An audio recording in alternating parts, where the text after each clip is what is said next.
Hello everyone. Hopefully this is live. It should be live. But we should be mic'd out right now while the match and players are going to be setting up weapons. Welcome to SOS 144. Yesterday was 140. Last week was 140. 9 more to 150. I'm here with Jake. Hi Jake. Hi Jordan, how are you doing today? Good. How are you doing today? I just finished off Commentator 2 hours ago from Pounding for, but now we're here. And it's right now dark because it's daylight saving time for us Americans. But let's look at the maps. I If we can. I forget the daylight savings is still a thing. I'm gonna be honest. It just goes by. But as we get into it here, we have Rose versus It's Us again, but we're funnier. The first map that we have up here is Zone's Hagglefish. Jordan, what are your thoughts on this map? Zone's Hackfish, I'm over it. It has been in every pool so far, and it's basically why it's called hell. This map is mode is basically the final destination of what everyone says, but it's so overplayed. It's in every tournament basically. It's basically the final. It is basically the equalizer in Splatoon. But uh, what is your map? What's your thought, Jake? I mean, I like the map. Very balanced. It's very like even. I guess I should say it's very even. In a way. So, and I'm excited to see like what happens here as we get into it. Here we'll see what comps come out here. We see the red pencil coming out from the side of Road Rage, and on the side of It's Us again, but we're funnier. We see a Clash Buster and a V Gluga. Yeah, we should actually know what the names. Road Rage is in the yellow. It's us again, but funny. It's in the blue. It's us again, but it's funny. It's actually ink black, aka Big Fat Sea Cows from TCA. So it's gonna be interesting match between these two. Yeah, I mean, as we get into it here, we see that zone immediately being fought from our mid here. Both teams are just trying to play mid and trying to fight for it here. Road Rage able to get it tapped first and get one with Zika there. The 3-up's gonna come out. It's gonna get cancelled though on the side of Road Rage. Yeah, with the side of Road Rage, they got two up, they got three up. Right now, it's us again, but funnier, aka black. Right now, they're just playing off defense. They're playing off offense so much as possible actually because they are so much now. Neptune trying to get the play. They're trying to so fast to secure the mid, but they're coming up to themselves. They're just trying to go forward, but they have the flash, but they have the Google flash. The move is going to be doing Muah right now, but is that enough to cap it? No. Gets the class bomb flash going down. That's going to be all the internet going down because of the pencil. Yeah, and that's only the brush that's still alive. They're trying their hardest here, and it's already looking to be game one from Road Rage. They're doing really well here at locking out. It's us again, but funnier, and they've managed to get the 100 OKO on It's Us again, but we're funnier. What a dominant start. I think it's best to call them Ink Black, aka Big Fat Sea Cows, because Ink Black is their college I nickname. guess I don't. It might be better to do that.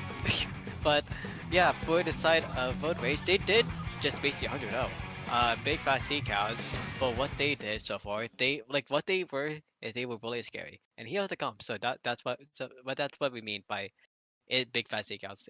It's just them, but funnier. Yeah, But yeah, yeah. we had to talk about the match though, and also talk about the update because this is Sendo. So because it's Sendo, you can see on the bottom right it says unknown stage under the map, but we are going to be running into Manic on Scorch. But that first match being 100 though, we just saw Road Rage having so much aggro, like too much aggro, basically, that they were just waiting to hold securely every single time. Like we saw Neptune escape, but for the rest of the team, they were just being locked down to the base, basically just range step most likely. Yeah, and I mean, I think the surprise pick of Road Rage's comp was that red pencil. We usually see the blue pencil come out because it's the cooler option. I think they had a coolerless comp there. I think they had the Octobrush and the V shot. I You know, forget what the other weapon was. it was the end zap. Skep They was had on his end app. zap. I didn't Skep see it. Skep was on end zap. So it was not Coolers competitive jumps for the long range too. They know Pencil can paint zone, but it's really just for jump for extra paint. So it was a good job for them. But for Yeah, Windmaker Scorch, again, this could be a 2-0 if they win. There is no best of three. There is no playoff three anymore. This is not Battlefy. We yeah. are doing best of. I mean, I should. I think that just shows that I should just start looking at comps more. If I didn't notice there was a zap on one side, but as we get into the next map mode, as you said, it is Rainmaker Scorch. Scorch is a map that's it's not as seen in some map lists. It's more seen in others. It's very borderline. So. It's it's less seen in the North America scene, but it's highly seen in the EU scene. So with that, we're also gonna be Mhm. seeing a lot of mayhem. But again, with Neptune being alive here, and they have the brush, we can see them follow up a lot of mimic and maybe do a lot of sneaks. But on the side of Road Rage again, they have so much aggro. Like they're so close together, and they even have a bush as well. So because literally because of that, it might be that the aggro is just going to be following up again. And with the sniper tip from Sencon, who I unexpectedly never thought them playing sniper would be a thing, it would be mostly used for advantage. I think push up. They are so synchronized. Yeah, I mean, I like this choice from Sencon, honestly. They'll be able to use that to get the Rainmaker patch checked and just be able to push that Rainmaker easier here. As you see here, 2 down on the side of Black Ink. That's a delayed 3 down. Rotary just able to push up here. They're gonna be able to get pop. We'll see what they can do from here as they try and get that first check.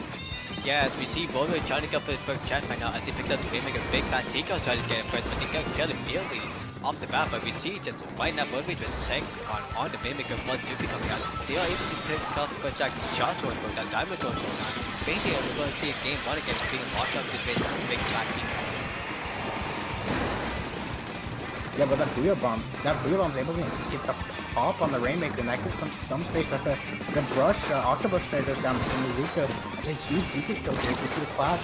Kodo starts going down to mid, trying to get something started here. Unable to do anything though, as Seals are doing a really good job there of just picking off that flash buster. Pop goes down. That's 2 down. That's 3 down on the side of Road Rage, and suddenly Big Fat Chico's they're in a good position to get checkpoint here.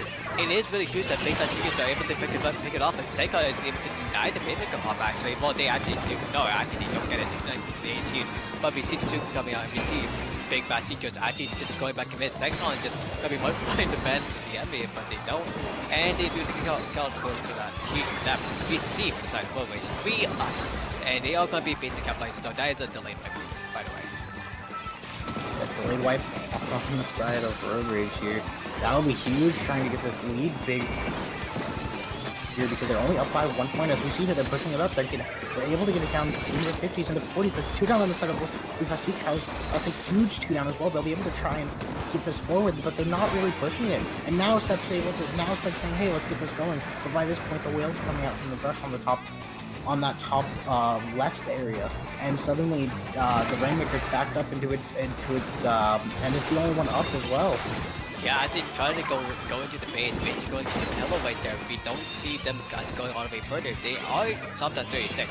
That is a good score, but we need to see Big Fat Chico's going to the right side, trying to get check on, trying to go for the 2 We see Neptune really just in the middle and trying to invest.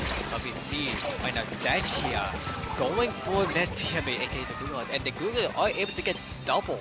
That's really great for them, but for the side of the they are able to get double with the Google. But also the Rainmaker bomb was really a real position, which caused Dashia to get a kill there. And getting a double there too.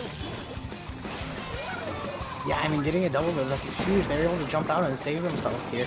But that's going to really halt any momentum that Defensive Cows had here. Another one going down on that side. Rotary just doing really good at keeping them staggered and just using bombs to push them back and stopping any momentum. Sencon, I believe, able to get another one there. And Sencon getting another one. With Zuka going down. Sencon going off with that V scope. I don't even know what weapon it is. They're playing it like a frontliner. Wow. The Beast go playing like a scripper. Sencon has learned from other teams so far, but them getting a double is going to be a huge stop. But for right now, they are bringing it to their own base basically, leaving for the side of Itsuki, but funny, aka Big Fat Chico to just stay in mid. Fat is going to the side of their base actually, but Dashia going up ahead, getting almost a double because Seth locked is able to deny with the dynamo. Them getting pulled off, but with 1 minute left to spare, we need to sit and play super aggro at this point. Yeah, Rotary just going to be trying their hardest to keep this team staggered and pressure on, so they aren't able to really push up and aren't able to create the space that they need to be able to push up here. As we see that the Dynamo might be able to get multiple here, but no, they do go down. That's huge. Two going down on the side of Big Castigos. That's not the Booyah coming out from the Googles, not able to do much to get them out and keep them alive. The Googles, however, are pushing up. They're trying to start that push that we were talking about. They need to create space if they want to do something. Do they have to start now with just under 30 seconds left? Yeah, but again, Sengon just playing the sniper like a scripper at this point. They pick up the Rainmaker with 16 seconds left on the clock. Again, they don't need to do anything. They just need to play safe, and Sengon just playing pity. Okay, Sengon, we get ya. Basically, that's confirming what we just victory right there. As we just see Sengon dancing with the Rainmaker. No time to spare. And he's just right there. Yeah, yeah, okay. Okay, Sengon. Zencon, like, crazy popped off that game. Like, He did. He crazy popped off. His snipe looked pretty crazy. Getting big doubles, honestly big doubles in the ground because Big Fat Seekers were just allowing him to just get the snipe free. Yeah. I mean, what is words. Words, yes, words. Yeah. There is no game 3 because that is going to be the final set, aka the win to Road Rage, confirming their first win so far. 1-0, but since they are in a 3-person group, they will be battling Seed 1. And then after that, they will be a tiebreaker just in case, but either way, they will not be a second set of matches for them, so that would be only the 1 of 2 matches so far. Yeah, and I mean, you talked about this format. This format is kind of brutal. If you lose both your games, you are going to that bottom bracket. However, if you win 2, you're automatically into Great White, if I'm correct. You are correct. I have to look at it again. Yeah. Yeah. So every win is very important because that can determine if you're going from, either Great White, you're going from Great White to Hammerhead, because, if you win both games, you're just in. Yeah, you're basically just in. The good thing is as well, for the side of the 3-man group, you don't have anyone going to Lantern. You have someone to go to third base. To the lowest bracket you can get is a third base bracket. But honestly, for the side of Road Rage and it's also against funnier, aka Ink Black, aka Big Fat Sea Cows, they have seed 1 in the group. Yeah, they were seed 26 and 27. The most close people in the group, and because of that, they have seed 1 in the group, which is Choo Choo versus Goss. Yeah, that'll be a struggle for them, but we will be moving on. Yeah, a good team. They are seed 1. They have so many good teams from Germany and definitely from America as well, because they have Goss, who's training for the World Cup actually, in next month actually.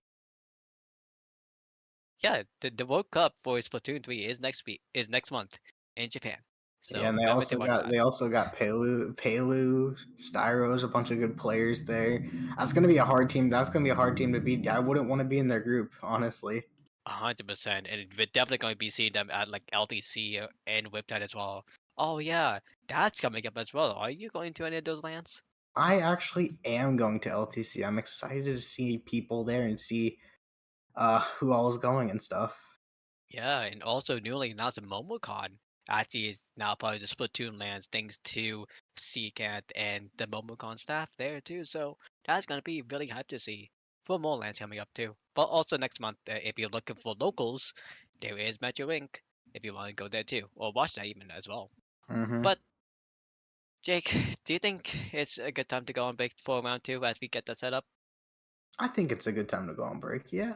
Okay, then let's go on break. We'll be back for round 2 soon enough, and maybe hopefully it's not a speed one.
welcome in everyone to round 2 of SOS.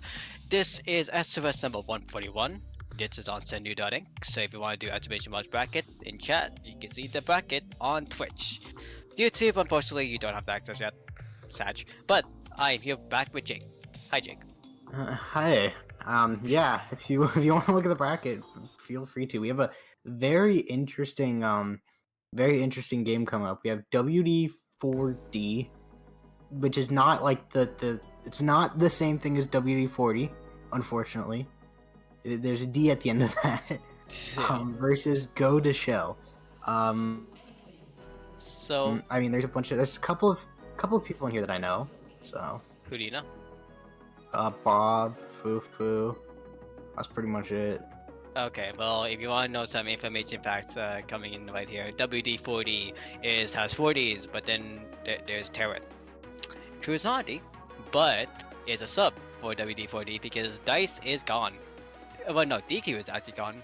But WD40 did play last week in SOS, but I think they made it to Hammerhead, so they are going to be playing again, but with a new sub of Terra Crew. I actually kind of know Terra Crew a little bit because we are playing Team LTC actually. So what they do is lost the machine and shot. But for Go to Shell, Young Bob, Boy DF, Skippy Talks, Jive, you will be mostly seeing them in for Low Ink soon enough, mostly like next week or next weekend, or next weekend or this week, I forgot when Low Ink is. But again, the names as you said, Bob, Bordia, Skippy, and Fufu, they are mostly recognizable names that they play a lot. You might see them in Senekyu a lot, but yeah, we'll see about that. But Fufu, that's a really recognizable name there because they are a fellow commentator actually. For CCA, Buck Cooperative, Dabble, and here. New here though. Yeah, weren't they They were commentating paddling earlier today. Yeah, I saw that. Yeah, they were commentating paddling with I forgot who. Spy, I think. Spy. Oh yeah, Spy. Yeah. Spy. Really, Spy is actually coming back to commentary as well, but using. But honestly, if you want to see a lot of Fufu comms, you can see them at that one because they're doing a lot, and also maybe for HP Heroes as well. But sadly enough, going from the previous round, Fufu is not here, so we are not going to be seeing some sniper gameplay from them. It's really unfortunate because sniper gameplay is cool, but at least for right now, we can talk about the maps a little bit as we are going to be setting up soon enough. Even though there's a room error, we will be coming in soon enough. So let's look at the map. Yeah, I mean Undertow Rainmaker, Undertow's a map that. Yeah, it's not Undertow Rainmaker. Is it? It's Humpback. Hold on, Oh yeah, it is. That's the wrong thing. Whoops. We love Sendu. So So Humpback. Humpback, am I right? Yeah, Humpback, right? It's basically a kind of S2 map going to S3. There is Banker Jelly on the top right, if anyone wants to call it out. Let's go. But yeah, basically the whole point of Rainmaker Humpback is you go for the right checkpoint and you just try to stall as much as possible, and then you go straight into and go for the final stall. That is nearby the sneak. Yeah, and pretty much no lead is safe on Undertow. On Humpback as well. Yeah, based on Humpback, all you need to do is make it past to like a 30 mark, which is nearby the rail, and then you're safe enough, unless you get wiped out, and then that's another story. Yeah, I mean, it's definitely a map where you have to be very careful. One wipe could mean that could literally mean the game in most cases. It's a very hard to defend map, I should say, because it's very easy to. Well, there's multiple paths, and yes, they look easy to defend. If you get like 2 or like 3 down, you're suddenly in a spot where there goes the lead, there goes the game. Yeah, the thing is about trying to hold it by just 2 down, 3 down. That's if you go for the right pathway mostly, and that would make sense really a lot. But then if you throw bombs, you just saw a defense. But again, there is one thing that if people want to play in, and that will be really helpful, is the left sneak.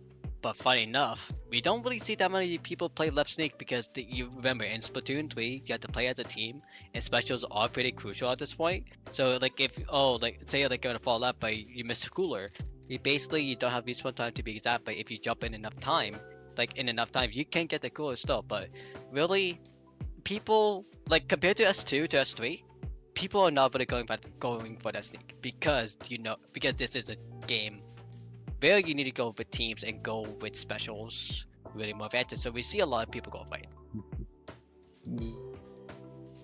Yeah, and I mean, another thing is that unlike, S2, missiles and Stingray and armor aren't dominating meta, so you don't have to really worry about those, and you can coordinate more instead of being sort of like, I guess, pushed away from each other with Well, those specials. Well, the thing is though, to counteract that, there's Zuka, and that's all we can say. Good night, folks. There's literally just Zuka, comparing to all of that, because Zuka is basically the new Stingray. It's basically the new Stingray at this point. I But there's mean, Killer Whale still. it doesn't go through walls at least, so That's- that's a good thing. That's Killer Whale, and if you have that comboed with Zuka, oh boy, you'll have a fun time. But we're going to be going to the match right now. We're going to be seeing WD-4D plus Terran versus Go to Shell. And we see in the orange it's going to be WD-4D, and we're going to see Go to Shell in the blue. That is going to be 3 sloshers in the match too. Holy swoosh from the side of Go to Shell here. As we see them try and get pop, we see that WD-40 is able to get that pop, but they aren't really getting the map control right afterwards here. We see that regular slosher from Bob there trying to do work, trying to get another one. That's 2 down on each side. That's delayed 3 down on the side of WD-40. Easy is able to stay alive, but barely, and they finally go down, and that is looking like a great, strong start for the side of Go Shell. Great chunk, sorry you can say that, but also a very slow start for the side of WD-40 as I hate that. Okay. That's a match. That's a reset. Yep. You love Nintendo. Me love NSO. $20 a year, by the way. Yep. But as you see right here, the better UDC most likely is Drake.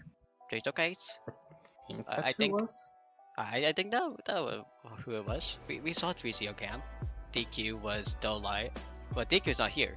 Dice was still alive, and Terror was just having fun with the slotting machine. But really, for the side of Go to Shell, again, we saw actually WD-40 go for the actually strong start first, as you said. They went for the Rainmaker pop first, but Go to Shell, they went for the aggro. I mean, yeah. It was a very interesting start. Both teams were very aggressive, and you could see that in general, Go to Shell had the better start. They were getting picks, but they weren't really pushing the Rainmaker when they probably could have.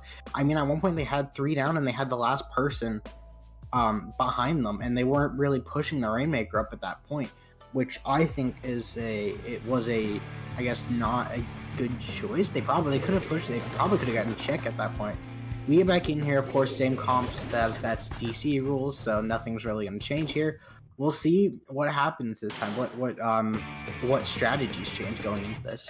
Yeah, as we saw before, that was actually WD-40 going for the first pop, and we're going to be WC-40 trying to go for the first pop again, but no, we see Go to Shell actually go for the first pop. WD-40 is going to be laying back a little bit. 2 left, 2 fight, and we're going to see Boy as AF, basically trying to go for the right side first, but the Rainmaker spot. Actually, they're all trying to go for kills. Yeah, I mean, they're going for kills, but they aren't really getting them. There's 2 down on the side of Go to Shell. That's the core out. That's 3 down. That's gonna be huge. As the try has to back up. That should be checkpoint, but it's not. As we see Biker Jelly going by. Shout out to Biker Jelly. The pop is coming in from the side of WD-40. Are they gonna be able to get checkpoint here? I don't think they're going to be. 1 down on each side. The strike's coming out. They were able to get checkpoint, but that's 2 down, 3 down on the side of WD-40, and suddenly it's looking good for Go to Shell. Yeah, it looks good for Go to Shell, but WD-40 I gotta play Touch Machine 4, but that's another story. But for right now, we see WD-40 just going in for the quad. Carmen going in for the first kill with Drag going ahead. Boy way up and try to go on the right side lane for more defense. Well, it's ready for actually for interact if they want to, but Zuka's going first. They are able to capitalize if they want to push up ahead first. It might be a little bit too late for them, but we are going multi-setting up to see them all going together. But that's might be 2 down on the side of WD-40. Yeah, on that reach side was able to get the Rainmaker there. We see here that the mid control is going back to the side of Go to Shell. It's going to be huge. They have to deal with this carbon behind them though, as they could get behind them in the future. That was all, but all three of them were going after that the one person, which really didn't give them enough space in the mid. And we saw there, and we see here that really is coming back to bite them, as Bob now is the only one up here. They're forced to back up and get jumps here, and this will open the push for WD-40 to get to keep that lead going. Yeah, unfortunately, one goes down, and the Restarter is able to come and get the Rainmaker there, but still. Actually, that was the Rainmaker pick 18 is the Slaughter pick out the Rainmaker, so that's gonna be one crucial pick down for them. But for right now, we are gonna be seeing on the side of Go to Shell. They are gonna be trying to pick it up, but really they are needing to be going for a long pass, going for the full on right side. We see the hammer going into it, and that's another DC from the drag again. So they have to play it out in 3-4. Wait, what? Oh. Well, this is interesting. Okay. It's technically even. So it is. Yeah. This counts. It's a 3v3. No interruption, but I don't know whose net, if it was people's net, if Nintendo just said, how about we make this a 3v3, but I mean, we still got a game on our hands here. As we see, they're trying to sneak the Rainmaker, not able to get it. That's 1 down on the side of Go to Shell, 2 down now. That's almost a triple, in this case, delayed wipe here. As we see here, WD-40 is gonna try and push up to extend her lead. Folks, there's a content by here with the 3v3 coming in play. Jake, what we have right now, again, the Mimic is going to be picked up and zapped. No goal in play, but the Slaughter be slaughtered. We're going to see the Jive actually going to the victory. With the shot, with the... Oh, they're playing Sploosh! Oh my god, and that hammer goes right after. It's just going wild right now. They are able to, don't get the lead through enough. They have to get the check on the right side though. They're playing so defensive in mid.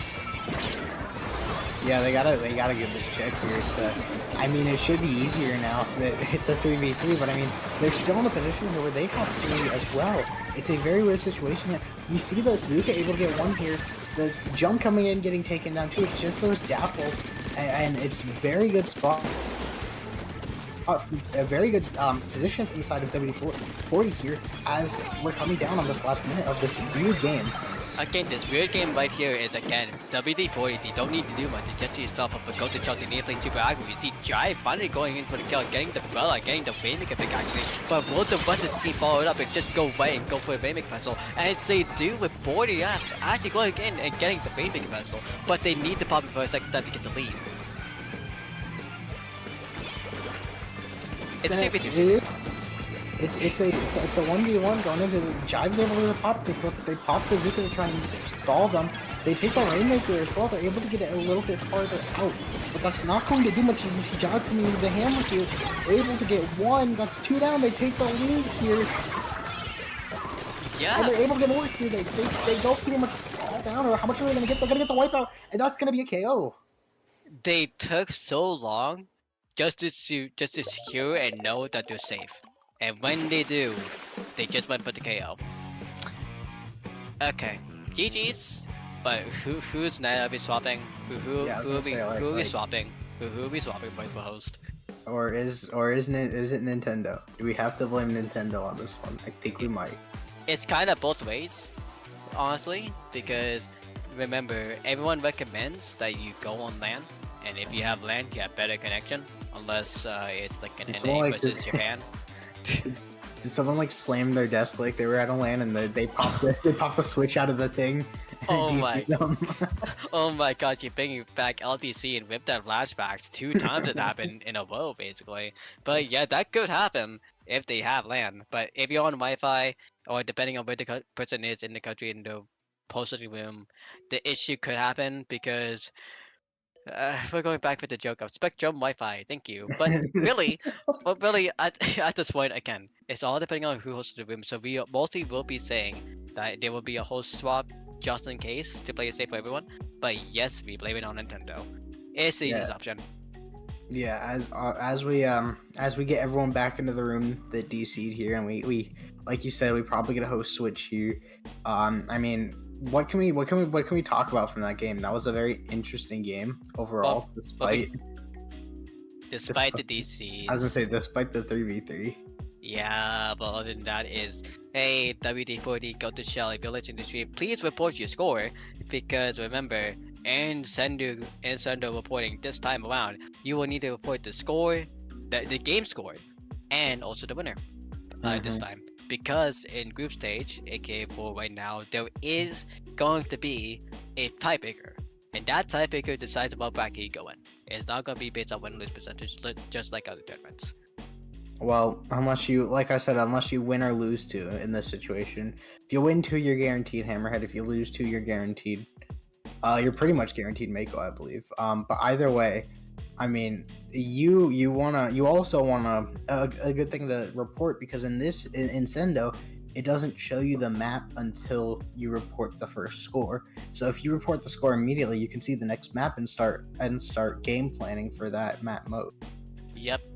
And the one thing to know as well is it on Sendo, you get to decide your maps you want to play in that mode. And in this one, Go to Shell wanted to play Maymaker on Humpback. So for game two, I don't know if it swaps between in and out, but I think it goes to game one. It goes to team one, aka WD40. So we're going to be seeing them going for the game two pick for zones, which they have 4 picks of. So we'll Mhm. see what they want to play. Or I think 2. I think Yeah, it's and I 2. mean, is it? Oh, I think it's either 2. Yeah. way. Yeah. You get to pick eight maps. Uh, yeah. You get to pick 2 maps per mode. Okay. So for WD40, we are going to be seeing either umami zones or mobile ramen zones. Interesting. Okay. Yep, that is the next mode. But we are going to be waiting for the match report. Come on, please. Hopefully. We are in hesitance of the next mode. There's But there's five there's there we five go. players. I was gonna say There there's we five go. players on each team. Surely, surely. There we go. We finally made it. But also, Yeah. there's 5 people, but none of them came aboard. But Yeah. also, spot zones are Mobby Ruins. We are finally having the score reported. hmm Yeah, and I mean, Umami Ruins is a very interesting stage. I mean, it's one of the few 2-zone maps. Those zones are really like they're longer than they are wider, and I mean, yeah, Longer in horizontally. Verticality, yeah, not really. yes. Well, but no, verticality, not horizontally. Horizontally is left to right. Verticality is up and down. There is 2 zones, by the way, too. So if you Something think like about, that. we are mathematicians. Yeah, we're smart. We're Believe smart. us. Yeah, for real, we're smart. But also, so it is a 2-zone map. Verticality is front and back. If you think about it being one of the maps before, you can think about it as a Splatoon 2 map that I've tried to remember, but I kind of forgot. Let's say it is. Let's say it's something like Trying Mahi, to think. Mahi, but split in 2.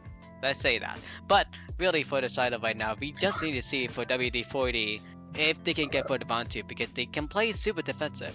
But for Go to Shell, when they need to, they can play super aggro. As Jake is going to be looking up Splatoon 2 maps that has 2 zones maps. I'm we, looking up the Splatoon 2 maps to see which one this is. Like, this reminds me of now. You've got me thinking.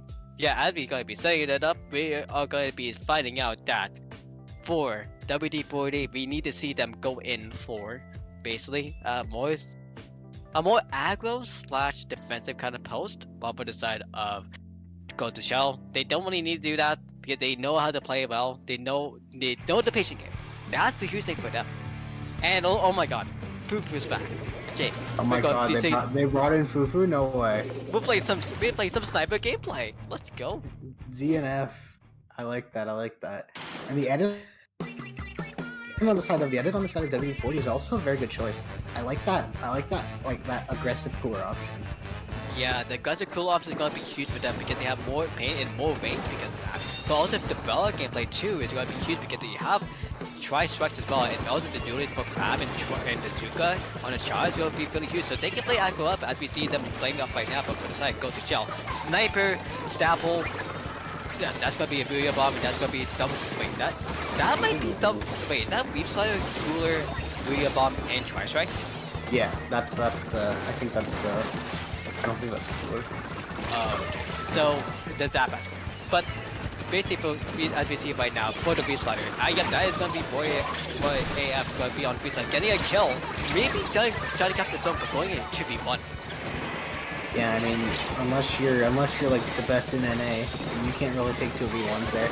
We do see 2 going down on the side of Quarter Shell, and that's the zone has consistently stayed in WD40's control here. They've been really good at keeping that zone control. Again, with the zone control being huge because we see DZ playing out super well. We're going to see as well as Dice is on the ball, just playing up so much as possible.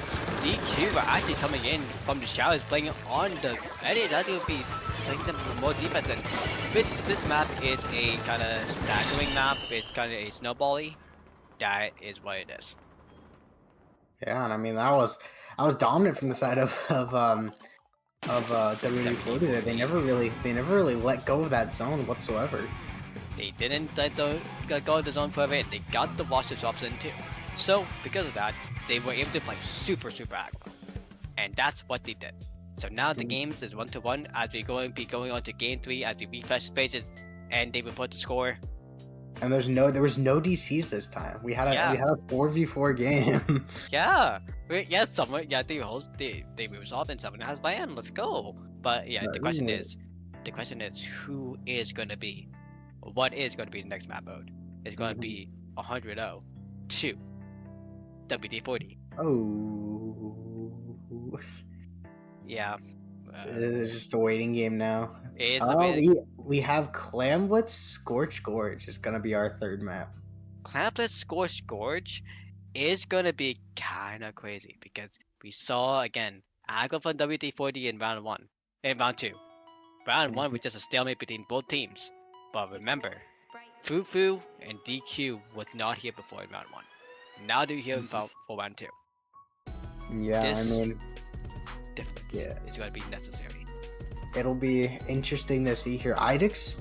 Honestly, I'd expect to see that V charger that we were seeing last set on Scorch, because Clams, that the Vac's really good at helping, start pushes with those, with that Vac, you're able to protect your teammates as they score the power clam in most cases, and that's a very strong power to have, to just be able to score pretty much whenever you want, as long as you have that Ink Vac ready and alive. Here's the thing, that's Sencon. Here we have Fufu, who prefers to either go the ZF or the E leader actually, and DQ, who's playing the edit. Most likely we will only going to be sniper gameplay from Fufu, unless WD40 can surprise us randomly from it. But most likely the Ink Vac is going to be a really good call. Maybe we might be seeing a Jet from there soon enough. That's a pick that no one really saw for a while, but it's still really good with the bag and also the bomb, or I think Mist, one of the two. I think it's bomb, yeah. Or no, actually it's dart. That's what it is. The line marker, yeah. Yeah. But I mean, yeah, you were talking about that Jet. The Jet Vac is really interesting pick. It's honestly, I think it's a bit underused because it has the range to be able to have the same amount of pressure as like most shooters on that from that long range area. We see here the pencil coming out from Fufu here. We see the Neo Stamper coming out from Bob. That's the Crab Stamper and then on WD40, nothing really changes. This is an interesting kind of change by the side of Go to Chub, because Young Bob playing the Crab and Stamper this time is mostly them playing a supported support approach for Go to Shell. If we're going to Pencil instead, if we're Kraken, they won't be able to change that much. But if we see immediately, it doesn't matter right now for WD40, they are immediately able to just go into the base of Go to Shell and just call it off. All they need to do is get clams. And they get clams right there. They're able to score. One goes down from the Zuka. The Crab coming out able to pressure Fufu there. That's 3 down on the side of Go to Shell. And suddenly, if you're in WD40, WD40, you're in a good position to try and score. Yeah, I think going to keep on scoring is going to. Oh, they're at 50. Oh my gosh, Jake. This is certainly it's shaped up to be a very strong push. They bring it all the way down to 32, but I believe this is where that push ends. The 32 push, very good opening push here. But you see the counter pushes immediately come back. They get a bit over aggressive there, and they lose the ball. That's huge. The ball's in the WD-40's territory. It's going to be very hard to retrieve. They did not retrieve it, so suddenly they're down a good amount of clams.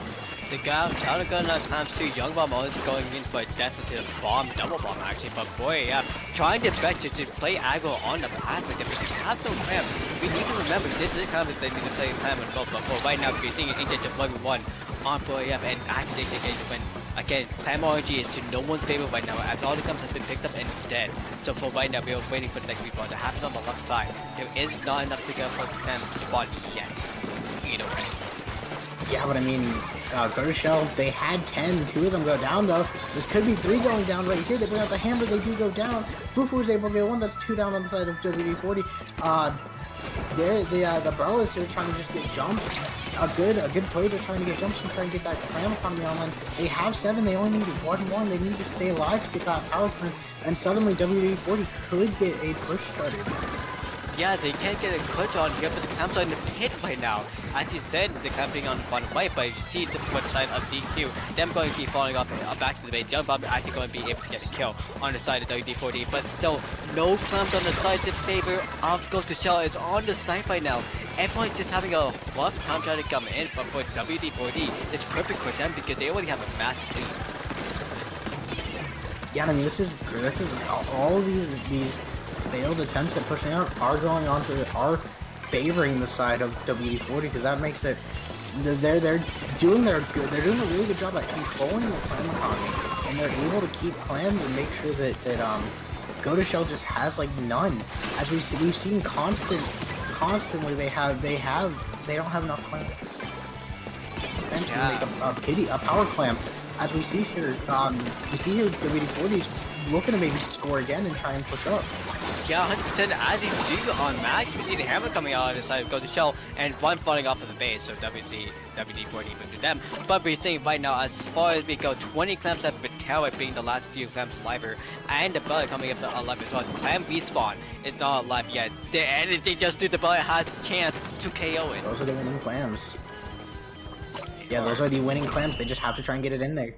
And they are able to get it in there. That is WD-40 knocking it out. Another 100-0 victory. A very dominant one at that. I mean, I hate to say it, but like, there was never really a big push or a big try to push from the side of Go to Shell because they just never had the clam economy to be able to do it. For WD-40, they were just able to play super aggro. They were all fine with that, but for the side of WD-40, yeah, no, they were just playing super aggro. They were just fine with it. Once you had the player in, they were just able to go in all at it for Go to Shell. They were just playing so much defense, trying to bet just to go in. But at the same time, they were all going in solo, just trying so much just to play it off and try to play defense. But at this point, because if you play too much defense, you were not able to play aggressive. So because of that, we saw WD-40 go into 2-1. Yeah, I mean, as we get into our next match here, we're going to try and get this out of the way quickly. We have Conflict versus the 4 Gunch Goons. Some names that might be recognized on Gunch Goons is Ultra Yeats and Latios. Those are 2 good players that have been seen around the community. But I mean, our first map mode is TC Marlin, the newest map in the competitive pool. Yeah, you wanna know something funny about the 4 Gunch Goons? Hey, you wanna know something funny? What? This is an LTC pickup. Oh, I didn't know that. I Didn't know. immediately know right off the bat this is the LTC pickup. I don't pay attention to that yet, so Well, I guess closer to time I probably will, but yeah. well, actually, funny enough, I think the 4 Gunch Goons is actually the pickup for Ultra in Genesis, if I remember correctly, or no, I think they played the Cactus. But this one is gonna be actually the pickup for Ultra for LTC. most likely recognizable names, as you said, and because recognizable names, they are able to go hard. Delta Jordan, Dapper, Pine are able part of I don't know. I they were part of Genie's team, which kind of got elongated, which has different. Which they had a name change to I think. Jesus, what his name? I think it was Monkey Gang. I think that was the name for round two. When they came back for Genesis, and then they left again. And now Genie is trying to commentate later on. But yeah, that's enough about board gunch use. Well, Ultra use is part of another team as well. I forgot the name of it, unfortunately. But otherwise, conflict. I mean, I'm gonna be honest. I don't really know much about them. I mean, I've tried like looking at their profiles here. I don't see like any badges or anything. Like I've only seen like, I guess some of them. They've beaten Honda Squiddick before. They pre-owned them, or Well, at least Atlas has. Alice has. Funny enough, actually, for conflict, it is going to be a 3 people a part of conflict, and 1 person is going to be the sub. But for the side of conflict, we see that Espion, Kuma, and Cad, they have results of winning Megalodon Cup 12, Trident Cup getting 5th place, and SAC Season 7 getting 1st place. But mostly, yeah, for them, they are a French team. So that's going to be interesting. And with the sub of Atlas, them playing, if I remember, oh, as you say right here, it's going to be them playing the Stamper slash Swiper, mostly the Stamper. They are kind of pretty known well for the Stamper Neo when I fought them in Thunder Q. It's going to be pretty crazy to see their gameplay on Aggression. But for the side of the Four Gods games, yeah, we're going to be seeing a lot of fun times with them as well. And I mean, yeah, we get as we get into it. I mean, I talked about it. The newest map added to this competitive map pool, TC Marlin. What are your thoughts on it, Joyon? TC Marlin. When I played this, I was playing a sniper, and then I was playing Stamper. If I was playing an actual shooter on it or a slasher on this, it is really fun. The map layout, if you want to know, is going to be basically what is the map again? From S2 that everyone doesn't want back. It's the one with the lab with the lab. I am blanking on maps. It's the computer lab one. Think It it's from all I S. remember from this map is the fans. Yeah, that yeah. control you. Yeah. Yeah. That's the one I'm thinking of. What's the map? No. Never mind. I know what map you're trying to think of. I can't remember its name. I know what it is though. It's Anchovy. Yeah, Anchovy. Yeah. Wait, Anchovy Games? Yeah. Hey, I was trying to remember, and then it just hit me. wait, Anchovy. Hold up. I swear that's it. That's the map. Yep, it is Anchovy Games. That is Yeah. the one. Yeah, Anchovy Games is the map that is to honestly think about, because the way they get it for the Waymaker or for Tower Control is basically almost the same layout. Is you have to go to mid, go to the right side, get to the left side, and then just go into the base. That's literally all you need to do. It's a very weird layout. I'm gonna be honest, especially is. on this map specifically. You have to like get into their base to try and actually KO it. Yep. And it's hard. It's hard to do. Yeah. Yep, that is going the fan path if you go up straight. Or if you go at the right side, because once you pass the second checkpoint, there is no fan on the far right if you like depend to Turf War or in Waymaker, where you do have that far right fan. There is no right fan. You have to ride the tower to get that. And then once you're up there is a fan to go into the base basically. And that's where you ride to basic camp if you want to. I mean, yeah. And another big thing is that snipe area, it's only great. So really, you can, if you're able to shark under that, you'll be able to get rid of that if they if they sit there, you'll be able to get rid of that backline. Yeah, that backline. In Tower Control, I think they're still the greats. So that great area is gonna be great for snipers. So Really? because I don't remember if they still have the great area in that map, but I'm thinking they do for tower. So that would be a sniper heaven point, but also that would be a sniper hell point because you're gonna get bombed out a lot. Yeah, I mean it's very easy to bomb there, especially if you have suction bombs.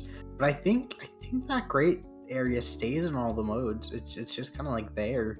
And I That's mean it's a good snipe point. It's just very easy to deal with and like when you're pushing and stuff. Like you can't like just stay there and expect to stay alive. You have to move around a lot, which I think it's a good thing because that makes it harder to predict backliners. actually I think I might be joking. The only mode that might not be in it might be this mode because in Waymaker they have that great area. In zones they have that. Wait, no, it might be zones Yeah. that they don't have the great, but I think it might be zones that don't have the great. But yeah, we are just saying both that it just is a great snipe point if it is there. That's everything. I mean, Hey. as we get into it though, here we have the blaster from the side of Ultra, double shot pencil. We see the meta choice, obviously, very meta. And on the side of, I think that on the side of conflict, we see the ancient rapid and another sploosh. That's okay. Sploosh is already. Yeah. Oh no. Sploosh the seed. Oh. Oh. Oh. So. There we go. Anyways. So, anyways, we're going to be seeing for the Forgotten Goons that they have the blaster, they have double shot, and they have a pencil. That is honestly an average comp that we'll be seeing for the Forgotten Goons. Again, they are at difficult levels, so they know the game as much as possible. For the side of conflict, again, they're a French team, so the connection. Who's hosting? It might be Ultra. It might Maybe be. it's Ultra.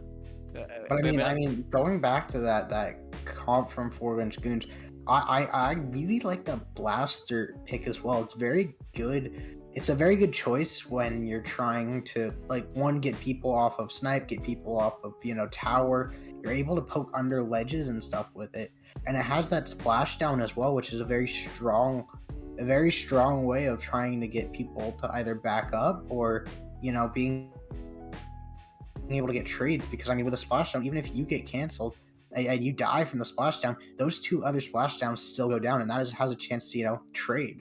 100% agree on that, and also as well because if remember that is going to be V blast, so because of that it's going to be auto bomb, and that is going to be the bubbler. So with the tower rider being the blaster, and with is that the custom blaster? I thought it was the custom blaster. I'd have to check again, but I thought it was the custom sticker on it. Oh wait, that is the custom blaster. That's gonna be splash. That's what I was talking about. Splashdown. That's splashdown and points absurd. What is Ultra cooking right here? But on the side of conflict, we see the comp is going to be the rapid blaster. We're going to see the sploosh. We're going to be seeing the squeezer, and we're going to be seeing the end zap. And I mean, we see here as we're getting into it, conflict able to get a good start here, get control around the tower, and they're kind of pushing those goons into their own little corner there, but they're unable to 2 down. That's 3 down. That's a wipeout on the side of those goons. Conflict able to get the tower here. They're gonna be able to push it up here and get past that first checkpoint, which is right in front of that spinner here.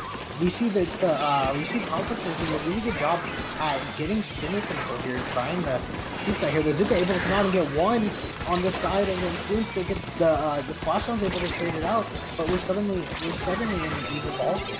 The even blocking right here is because the blaster were not able to get the shots approaching. We see from the core got screwed, they are able to just reach the mid. There was no great on the top fight, so you're not able to camp a great for upward, and that was only mode. But we see right now Monkey, aka Day, is able to just get the first kill off the ramp of Rapid Blaster. There's not going to be any kills for the Rapid Blaster in range, but there is a real kill from his crew just dancing around.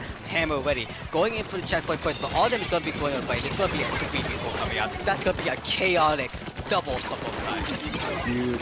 But that's gonna be the switch going down. It's 3 down on the side of conflict now, and suddenly Gunch Goons, they're able to get that fan control, and they're able to pick up. We see Ultra here using that splashdown, getting canceled, but able to get the trade because the rapid fell off the map. That's probably the weirdest trade you're going to see in a while here. Ultra able to get right back in because of the cooler dip, but goes down again from that rapid. It seems like the blasters just keep facing off, but that's going to be lead for Gunch Goons, and it's going to have over 10 points in elite there. The gunch goons is just playing range and range against conflict and blasters. We're going to see right now just a fight in mid. The conflict situation right now is going to be on the side of gunch goons who needs to find a way to come in, but we see SP on actually being on the left side, going in for an aggro, but killing off the Zab actually had no goal alive, so that's going to be an instant respawn basically on the back of the side of conflict. As they're going up aggro, we see Dave on the left side, they're trying to defend the side, played up, battling the hammer, but they do fail. We do see conflict getting the lead once again as they are going to finish up the check, but that's going to be 3v2 situation now. Yeah, it's just Jordan here trying to make the most here of the pencil. Trying to keep them back here, not really able to as we get the 2 seekers. They're able to get to that last checkpoint here. They're able to get past checkpoint 3 here. That's going to be huge. That's 2 down on the side of conflict, 3 down on the side of Gunch Goons. It's coming down to the wire here. They're down to 10 and they're just trying to get it down, but the pencil's able to get 1. They're trying to get the split. The split is just going around them, but they're able to get the split. They're able to get the full wipe out. But that's a huge push from the side of conflict. They get it all the way down to 9. That's going to be hard to beat if you're Gunch Goons. It's 100% hard to beat if you're trying to go to. You need to get on the plat, on the fan, getting all the way to the final checkpoint and just stay there if you're to go to. But right now, we're seeing Dave on the bottom right getting a kill at the map blaster. 1 down on the right on the side of go to. Down to these blasts are going down. We see Latios, we see Ultra Yeets, we see everyone trying to go for the fan. Ultra going in for another blaster, but the significantly does fail, but going for red. Kuma is able to get a hammer, but getting the kill on Latios soon up on the bottom plat. Gladios barely able to survive for a little bit, but they do go down eventually. You see here, Ultra able to get 1 before, or no, it's the other shot able to get 1 before Here's Ultra able to get 1. They were trying to push up, but weren't able to do much here. Ultra doing really good at going around, trying to get chip damage and trying to pick. You see the 1 jumps out there, 2 jumps out there from the side of conflict. That's going to allow Gunch Goons to get the pick, and I saw that cooler. They threw it up there. It looked like a bit of lag there, maybe from the spectator cam there. Slash DP cooler to base. But honestly with that again, we see Kuma trying to bet you on the switch, playing a solo 1v1, getting off on KK. That's huge pick. That's 2 down on each side. There's not going to be another blast in play as well. So no splash down. There is a Zuka coming in from Latios trying to get going from mid. But again, because of Kuma just having hammer, they are going to play off, like merely trading it off against Ultra. That's a curling bomb that got me? That was a curling bomb that got them. That's crazy. As we see here though, Gunch Goons, while they're in a good position to start pushing, they don't really have much of the specials to be able to keep that push going. We see they keep backing off. We see the Zuka coming out, but they're getting behind them there. Kuma's able to get behind them to kind of hammer off the 1. That's 2 down on the side of Gunch Goons, 2 down on the side of conflict as well, 2 down to the wire. Gunch Goons has to get on tower. They are able to get on tower, but they're 3 down, and conflict able to survive that game and take the W. By the way, that was double with inkjet.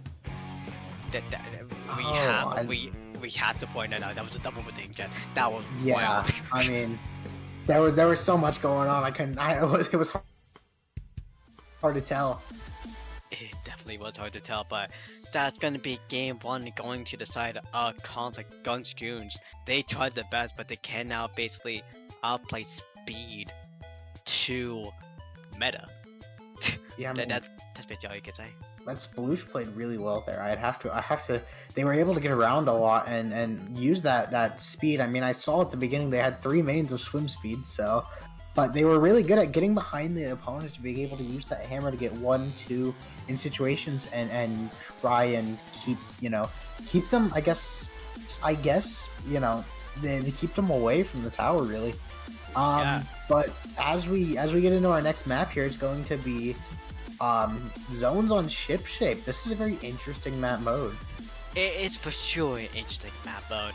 As for the side of 4 Gunch Goons, they might just play off the same thing, honestly. If they play go what they're comfortable with, it might be that. 2 shooters, a blaster, that maybe might be a carbon molar, who knows, and a sniper. That might be the play for them, but it's like conflict. Again, we saw the Sploosh come out, and we saw other weapons too. So they can play on the Okadacha that they want. They could even play like a Slaughter or something. That'll be even great for them, or even a Dualies. Like, I mean, yeah. even etc. I mean, the other big thing is, and this is just something about the map itself, how it has that top area. As we get into it, we see that top area that I'm talking about. It hangs like pretty much right over zone.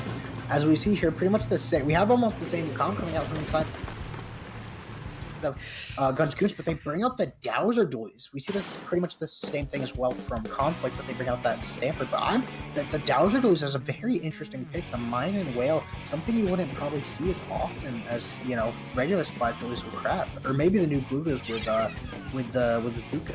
Honestly, the same thing going to the side Conflict 2, going in with the older Stamper instead of going with the newer Stamper, because that is not going to be Crab. That is a Zip Caster, so they are going to be trying to zip behind the pencil. But as we see right now, it's going to be only the Sploose going in alive, going for a 2v1, but immediately getting catched up by Jordan, who is on the pencil.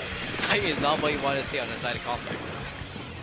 Yeah, I mean that's gonna be a huge blow. That's pretty much they need to find a way in. It's getting. We see they have 60 points, but that's going to tick down really quickly. And the thing is with this zone is that it takes just faster than a second. We see the Zipcaster able to get the pencil. I don't think the pencil got their cooler there. That's going to be huge. The hammer able to come on. That's going to be 3 down on the side of the team, and Conflict is able to get that cap, but they've got a long way to go to be able to get that lead.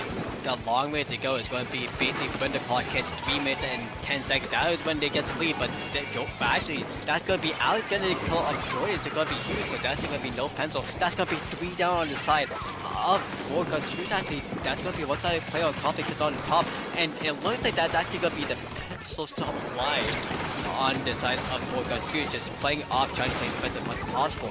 But the shot is going down. On the bottom, it's going to be Dave. Again, going to run with my Cad, but it might be Cad getting the win because of range diff. Yo, range diff, fall off. Yo.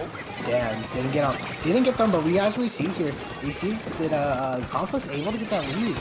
And you see that the Gunch Goons was they were having issues trying to get in, but they are able to get down.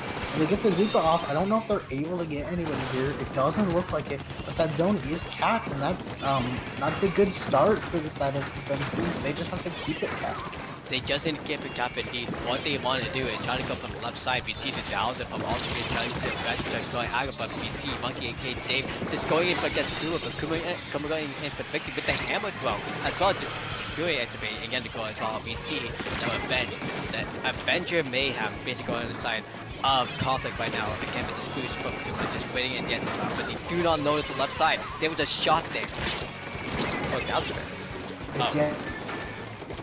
And Dowser's Ultra was there, unable to get anything though. That's a big hit there. That's one of the longest range weapons on their team going down. Besides that pencil, but they're able to pencil. The 2 shots are able to paint. I believe the Dualies came back in with cooler there, and while Gunch Goons have control, they don't have good control. The pencil going down, the hammer is coming out, the Zipcaster able to come out. They were able to get 1. Latios is barely able to survive. No, they aren't. Latios is going down. That is 3 down on the side of Gunch Goons, and Conflict is just looking to push up and end it right here, right now. Again, we saw it 2 times that the Gunch trying the best. They were going into pressure, but they need to wait patiently. They need to wait super long to get this once again. But with Conflict is still going in, the stamina going down. Alex is going down. That's huge. They need to get off Cat. They need to get off the Sploose, Kuma. But Kuma is actually going in against Ultra, and they actually traded off, so they are able to cap the zone. Yeah, that's actually a good trade on the side of from Ultra there on Kuma. Kuma's been really getting behind. They've been getting behind them a lot, and being able to use that hammer to disrupt them and get picks here. So they're in a good situation here, where they're able to watch they're able to watch their flanks here. We do see Kuma going behind them, but they are able to catch that. Are able to catch out Kuma. Another one going down. There's 3 down on the side of Conflict, and suddenly Gunch Goons take lead, and they're seconds away here from being able to win it. Kuma's able to get the hammer up, but they get canceled. The Dualies Ultra able to get another one, almost trying. That's 2 down on the side of Conflict. It looks all but over, and it is. Gunch Goons able to save themselves from that game and bring this to a game 3. the funny thing is, it was conflict traffic as well. So that is going to be a huge showing on the side of the gunch if they want to go for the game tree. And it's going to be a tiebreaker for both players to decide as well. And it's going to be going on the Rainmaker on the Spillway. Oh, are we actually playing Rainmaker on Undertow this time? Is it not? We're not getting baited, right? It is real. It is real. We are going on Okay. Rainmaker on the Spillway. I wanted to confirm. Yeah, we got jumped good before. We got lied to, but now it is real. So, how do you think about this map? But like entirely, with these two teams, conflict going in with conflict going in with Squeezer, going in with Sploosh, and the gunch is now with Ultra going in with the Dowser, and the pencil as well. I think if you're Ultra, you're probably bringing out that blaster again, and I just think so because it'll be easier to poke that snipe area because most likely they'll probably have a pencil there, or at least some sort of they'll have some sort of weapon like checking there every so often, or like going up there. Mostly, probably like either save themselves or trying something else. Plus, blasters overall just good chip damage. Good chip. Yeah. So I'd expect to maybe see that. Maybe we'll see that on the side of not road rage, the 4 gunch goons. But for the side of conflict, again, Neo Stamper might be a good pick here if you want to stay on top, but honestly, with Alex going in with the Zipcats 2 times in a row, you might see them go for a 3-timer. And honestly, it might be a really good pick for them because they can, again, I'm saying again 4 times in a row now, they can go for the pencil. And that pencil is going to be the cooler spawn. And if they don't go for the cooler spawn, that's basically going to be a shutout for the side of 4 gunch goons.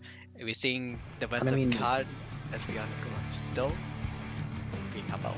Yeah, I mean, we talked about it, that we saw that in the last game, them being able to get that core down before they were able to bring it out, but we see a carbon from Ultra, same comp from the side of conflict, but the carbon coming out from the side of Ultra, and I just realized the ballpoint Nawal as well from Jordan. That's an interesting pick.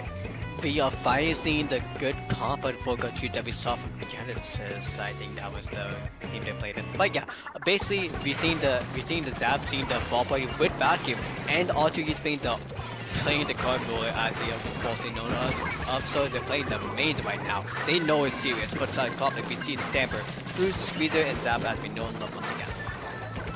Yeah, and there's no pencil on either side. The world is healing here as we get into the top. I believe conflict got that pop here. They're pushing up here. Kuma's able to get one. Ultra's able to steal the Rainmaker though. They don't see it. He's trying to just keep pushing it. They're gonna be able to get the checkpoint from sneaking it. They barely get that checkpoint. 3 down on the side of Goons now, but what a sneak from the side of Ultra. Really off the first checkpoint instantly. Really off by frame. That was a lucky thing for Lucky right now. Ultra specifically trying to go in for the last second, getting that stick hugely as the rest of the team of conflict was focused on the right side. But now we see just the rest of the side of Country going in for the aggro advantage. They have 3 down inside of conflict right now. Cat's gonna be the last one alive, being on the right side. They all play Squeezy. They're waiting for the bomb pick, waiting for the range pick, getting Jordan almost enough, but not enough strictly as Jordan. We see the Zap on the side of Country just playing alive in the 1v1. Yeah, we see here, conflict's able to actually start pushing. They might get checkpoints. Oh, you see Ultra there, able to get one. They're able to get one. Zigcaster coming out from the side of conflict there. But if you see that 3 down on the side of conflict, that's a delayed wipe. That's gonna be huge for the side of Goons. They have a jump in, but they get picked out quickly.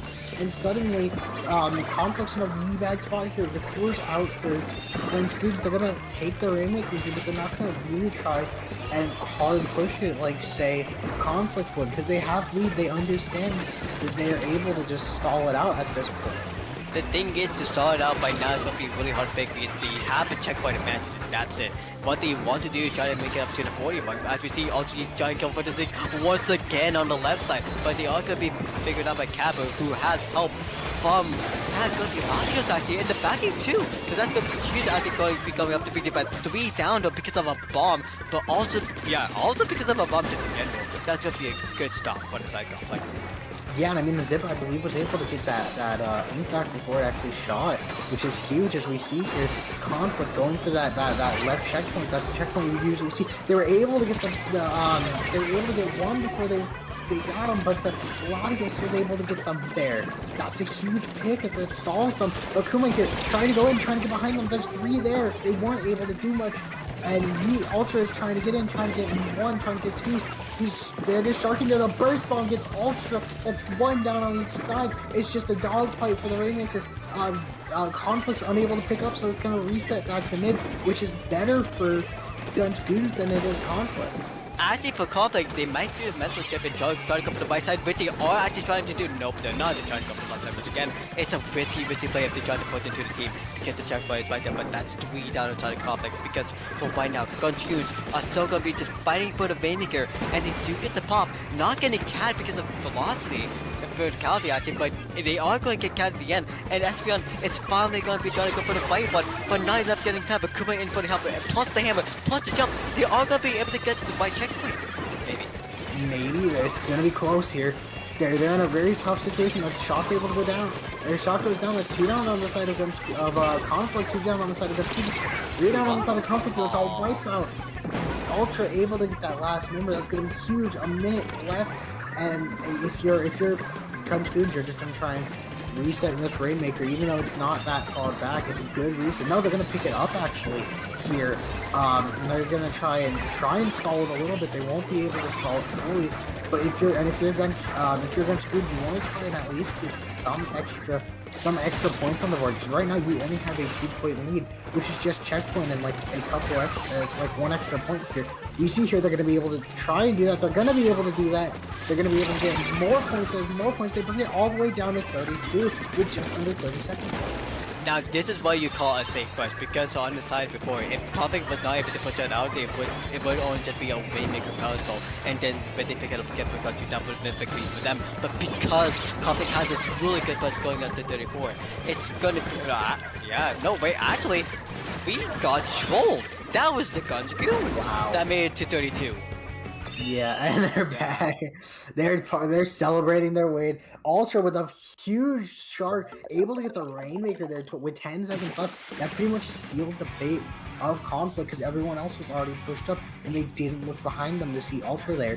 What a good play from the side of Ultra. That's why they're the winners. That's why they're known. They're good players. So yeah, that's why. But again, on the side of Conflict, make it 2-1. This was a really close set in the end. Definitely, mostly a top seed versus a bottom seed, but not a top seed for Swansea. It's like a seed, like mid seed versus mid seed, which it is actually because for the side of Conflict, they are going to be going to Hammerhead, and that means for the side of the Four Countries, they are going to be going to Great White. So this was a deciding match for Group L. it was, yeah. Gunch Goons making it 3-0, able to make it to Hammerhead Conflict, or to Great White, sorry. Conflict going 2-1. They're going down to Hammerhead there. They'll have to fight in Hammerhead. It's a very interesting way to see that one game can mean a bracket shift pretty much. It's very and it's very surprising to see just how easy it is to,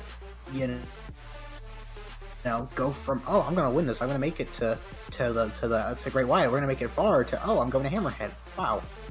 That's why you take teams game by game, set by set. You don't just go for a straight method of saying, oh, I'm gonna win this easily. You have to take things game by game, because who knows what will happen. I mean, yeah, that's well put. Yeah, but with that, I think that's literally going to be it for us, because group stage is going to be ending, and next is going to be round one of bracket.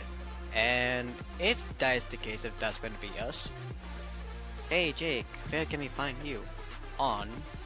You can find me on Twitter at JakeRoot0 and then Twitch on JakeRoot0, all around the Splatoon section of on Twitch. And that's about it. Where can lovely people find you, Joria? Joanne51 on Twitter, Joanne on Blue Sky, Joanne2 on Twitch. I think I said that already, but also streaming for Dabble and commentating around places. Maybe hear more. maybe dabble other places too, like Double Bug Cooperative. But yeah, that's a lot of works. And remember to support your locals. And remember about next week, HP for Heroes is going to be next Saturday and Sunday. Charity tournament based off helping from IPL and Dapple. You can donate to charity pool. That's in the link somewhere. But also there is a sign up there online on Battlefy that you should check out and join.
Welcome, welcome, welcome, welcome. We are back in hell, aka Splatoon 3 SOS 141. uh, We lied. uh, We're back. you thought got rid of us. We're here for one more round, so get with it. We are Yay. back with, we are back with Jake. Hi, Jake. Hi, I'm back. I know. Ooh. All jokes aside, we're going to be going to Top Guy Great White Bracket. First match gonna be Arcane versus Nocturne. Now, Arcane is going to have some notable players: Cool from Cherry Alignment, Viku from the Final Reckoning, Renwell from, I think if I remember before, the Wipeout Box when they were a thing, and also Hope, who they are actually a pickup as well, but also Yeah. seeming to be really cool. But for the side Nocturne, they actually played early, if I remember correctly, in Panic Pool, but now they are here with new players. Tiamat, Gibbs, Jojo, all of them are Nocturne players, and CJ from XOXO. That's a huge pickup. CJ's a really good player. But I mean the big thing is here we got Riku. We were talking about Riku on the side of Arcane. That's actually a sub. And they were the past winners of Div 5 of Ludi, if you remember. If you remember that team. Yeah, I don't remember what pickup that was. Div 5, quote unquote Div Yeah. 5. Yeah. Quote, I have to quote. remember what team name they were. We don't need to worry about that. We just need to It worry was about the it was finals. it was Radiance, that's who it was. Radiance, but we know them on the Final Reckoning. So, does it really matter if you get the Final Reckoning, aka Never Back Down number 1? That should be a noticeable name as well for Wiki. But, yeah, as otherwise than that, Arcanine is a really strong pickup. It is a Div 1 pickup, but it's Nocturne who Yeah. is going to that Div 2, who is basically that Div 2 level, honestly, as CJ has shown himself actually really well last week in SOS, or I think it was Switch. No, I think it was Switch Junction. Or SOS 1 or 2. They showed up really strongly at that time, and they are going to be continuing their lead with this bracket, mostly trying to go for the win. But the first game, again, it's going to be best of 3, all the way to the finale, which is going to be best of 5. This game one is going to be Rainmaker Humpback. We saw this before. Yeah, we saw this earlier in pools. Yeah, it was a very interesting set because that was the 3v3 one. Yup. 3v3, content, charity, otherwise, we could go and go 52, if I remember correctly. I think we're thinking of different Rikus then. I might be thinking about a different Riku. Yeah, I am thinking about a different Riku. That is going because to be... this one was formerly on Velocity. They also like I said, they were on Radiance. They won Div 5. They usually play Stamper and Slosher, from what I remember. They are going to be mostly playing as Slosher or Slosher Obsidian, and also, funny enough, they played in Paling Pool earlier today too, and they got beat in the bracket champions. Yeah, they played beta bracket and won it. Yep. If I remember correctly, yeah, Riku is a sub for Arcana. They are. Yes, they are, because Jess is not here. Mm-hmm. But yeah, and then on the side of Nocturne, I'm pretty sure CJ, like you talked about from XOXO, formerly on, if I remember, Torrent, that's who it was. Yeah, formerly on Torrent. That was a very strong team. Yeah. Yeah, But fine. overall, It's both teams are going to be super strong. Torrent from CJ actually followed by with Spec, and they are both actually on the same team now. Still, they're both on Xbox, so you're right. Yup. But again, make a humpback. We should just say this quickly. The Slosher from Riku, the Slosher Riku, is going to be doing really well because they can just camp on the right side. Since this is going to be a real high battle match, we are going to be seeing a lot of people synchronized together, going in for the right side and focusing on the right side. No left side, no Z's, unless we want to see someone playing cool. Yeah, and there is Riku with that Slosher that you were talking about. We see here Stomper come out with a Slosher as well. The 52 and the V-Shot on the side of our from Random Pool. Very good, very interesting stuff. We see here Arcana able to get that pop first. Arcana is the team in yellow, Nocturne purple here. We see Cool with that heavy edit, trying to hit and get damage. That's 2 down on the side of Two down on the side of Nocturne. The crowd coming out, not going to be able to do much here, and it looks like this will be a first push from the side of Arcana. Yeah, Arcana is going to be on the lime green, going in for the first checkpoint as they do immediately. No Biker Jelly on the top right though. No, there he is. But mostly for right now, because we are going to be seeing just Arcana just keep on going forward on the lime green, just passing the ball, but going one into the bomb really by the touch of the ball. That is going to be a 26 perfect push for them. But that is still going to be possible. And I thought that push wasn't going to be over, but it didn't even give me time to speak before the Zuka just came in and said, how about we just stop that where it starts? You see Riku there, a shark investigating a huge shark. They're not able to see him. Riku able to get out there, but I don't know if they're able to get anything. They're not. They're going to go down. That 52's not able to get anything either, and mid is going to be perfect for back in the favor of a Nocturne. We see the Riku going down again. But on the side, and as I said, Nocturne able to get started here. They're going to start a push to edit from Cool, trying to stop them, but the Zuka's going to come out, get one, maybe get two, no. But the 10's playing very well. They're able to check them, they're able to push up here. Yeah, they are going to be able to push up here. Arcana just going to be still two down each time, every time. And Brennan's going to be still alive. That's going to be 2 down inside Nocturne once again. They do not see Tormat though. Right there, just waiting menacingly, just going in to pick up, but no. We see the Slaughter going for 1-1, Slaughter wins on that. They might be able to pick up once again, but they need the rest of the team 2 down inside Arcana, but that's going to be a reset. And because of that reset, that's still going to be on the side of Nocturne. They are able to push up, but they just need to run it. Yeah, they gotta get it up there. They're gonna start doing it now, but if you're in a position, you should have been able to push this up ages ago. You see the strikes coming in from that Slosher, being able to keep them back again. Like I said, this is great stalling from the side of Arcana. They're able to stop the Rainmaker. What a move, and we see Rin here with the 52 trying to push up mid here. They aren't able to get anyone yet. As I say that, they're trying to fight the Slosher from Stopper. They're not able to try and get them, so they're backing off. But they're gonna push in again here. That's huge. We see Arcana is able to push up that right side there. They're in a very good spot right now. They're able to get that slot with the seat here. They're pushing up. They're trying to push it up slowly though, as to not run in and just die here. Actually, try coming in as well. They're basically Arcana just going to be blocking hard place, but they actually stop at the 35 mark, actually with 3 down on the side of Arcana as well. So the charge is going to be running back, but mostly they are jumping back now. You see Nocturne with the rest of the team is staying alive. They're just going to be pinning all as much as possible. The shot going down on the side of Arcana, but also as well the trap is going to be coming out in time at. They're all just going to be playing a backup, but no one has the Rainmaker right now. They have Cooler, they're waiting for the reset. I think waiting for the reset's a good choice there. As Dap said, they're able to fight for pressure and fight for space here. We see CJ has that Rainmaker. The Zuka's coming out, but the strikes come out from the side of Nocturne. They're not able to really push enough here. Riku is able to go down, but Cool is in a really good spot there. They're gonna be able to get the lead there by a few points. We talked about it earlier when they played it last time. No lead is safe. That's the wipeout on the side of Nocturne though, so that'll be Arcana able to push mid here. The 52's wailing and picking up the Rainmaker, but they've got to get it all the way down to 21 now.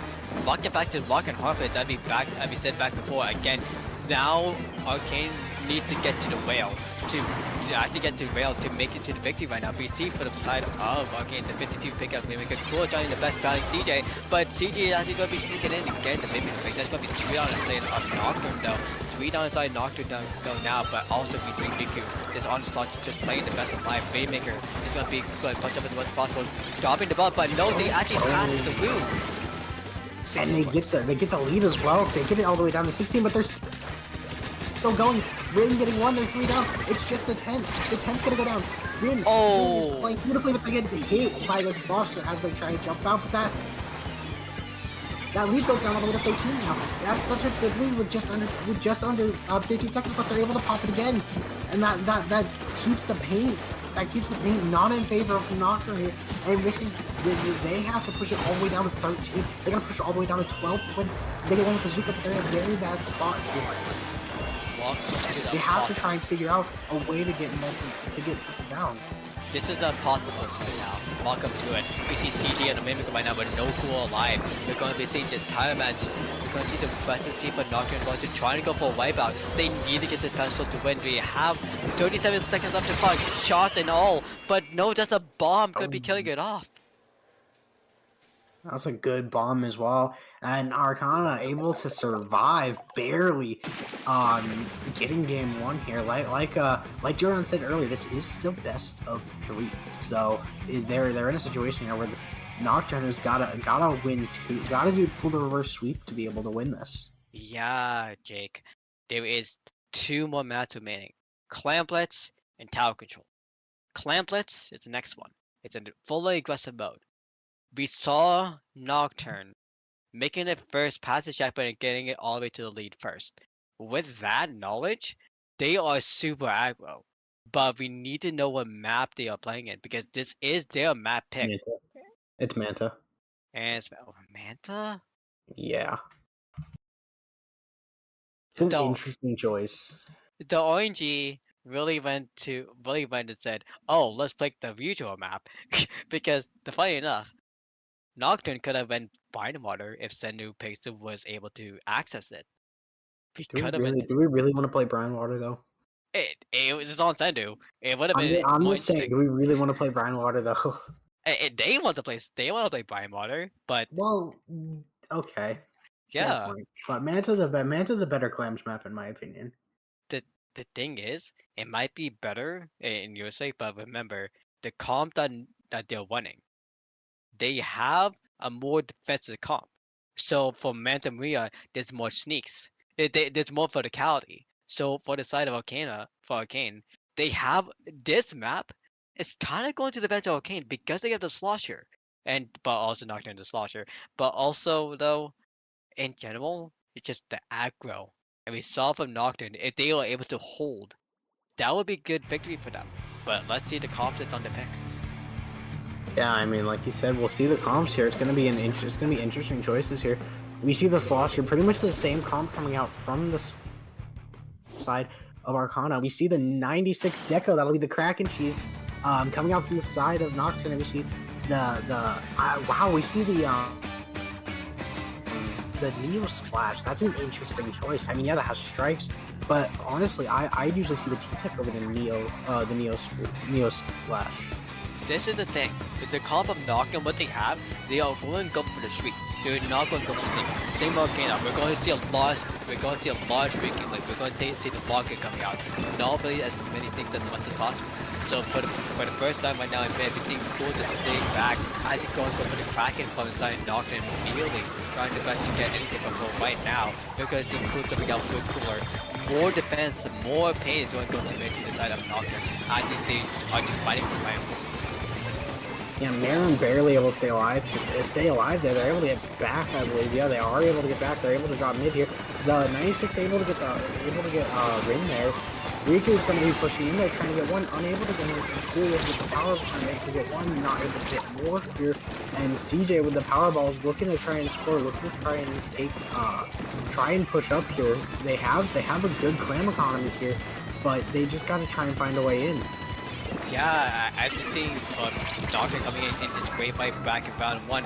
CJ is going to be going down in bunker. That's one going to be dropping off, I think, mostly soon enough. But as we are seeing right now, that's going to be 2 down inside Nocturne. Still a clamp going on Nocturne as well. They picked up on bunker. They are not able to score though, but they are trying their best. Holy Stomper, wow. I'm surprised they were still alive there. They are just trying to win it so far as possible. Yeah, we see here. CJ, they're trying to build up another power clan. CJ's going to be taking that power clan. Stomper looking at trying to build a Kraken, maybe to try and push in and try and get that Kraken cheese, the one that we've seen a lot. I mean, with a special like that, you try to figure out, but that's 2 down on the side of Nocturne. They gotta use the Kraken to just try and keep this alive.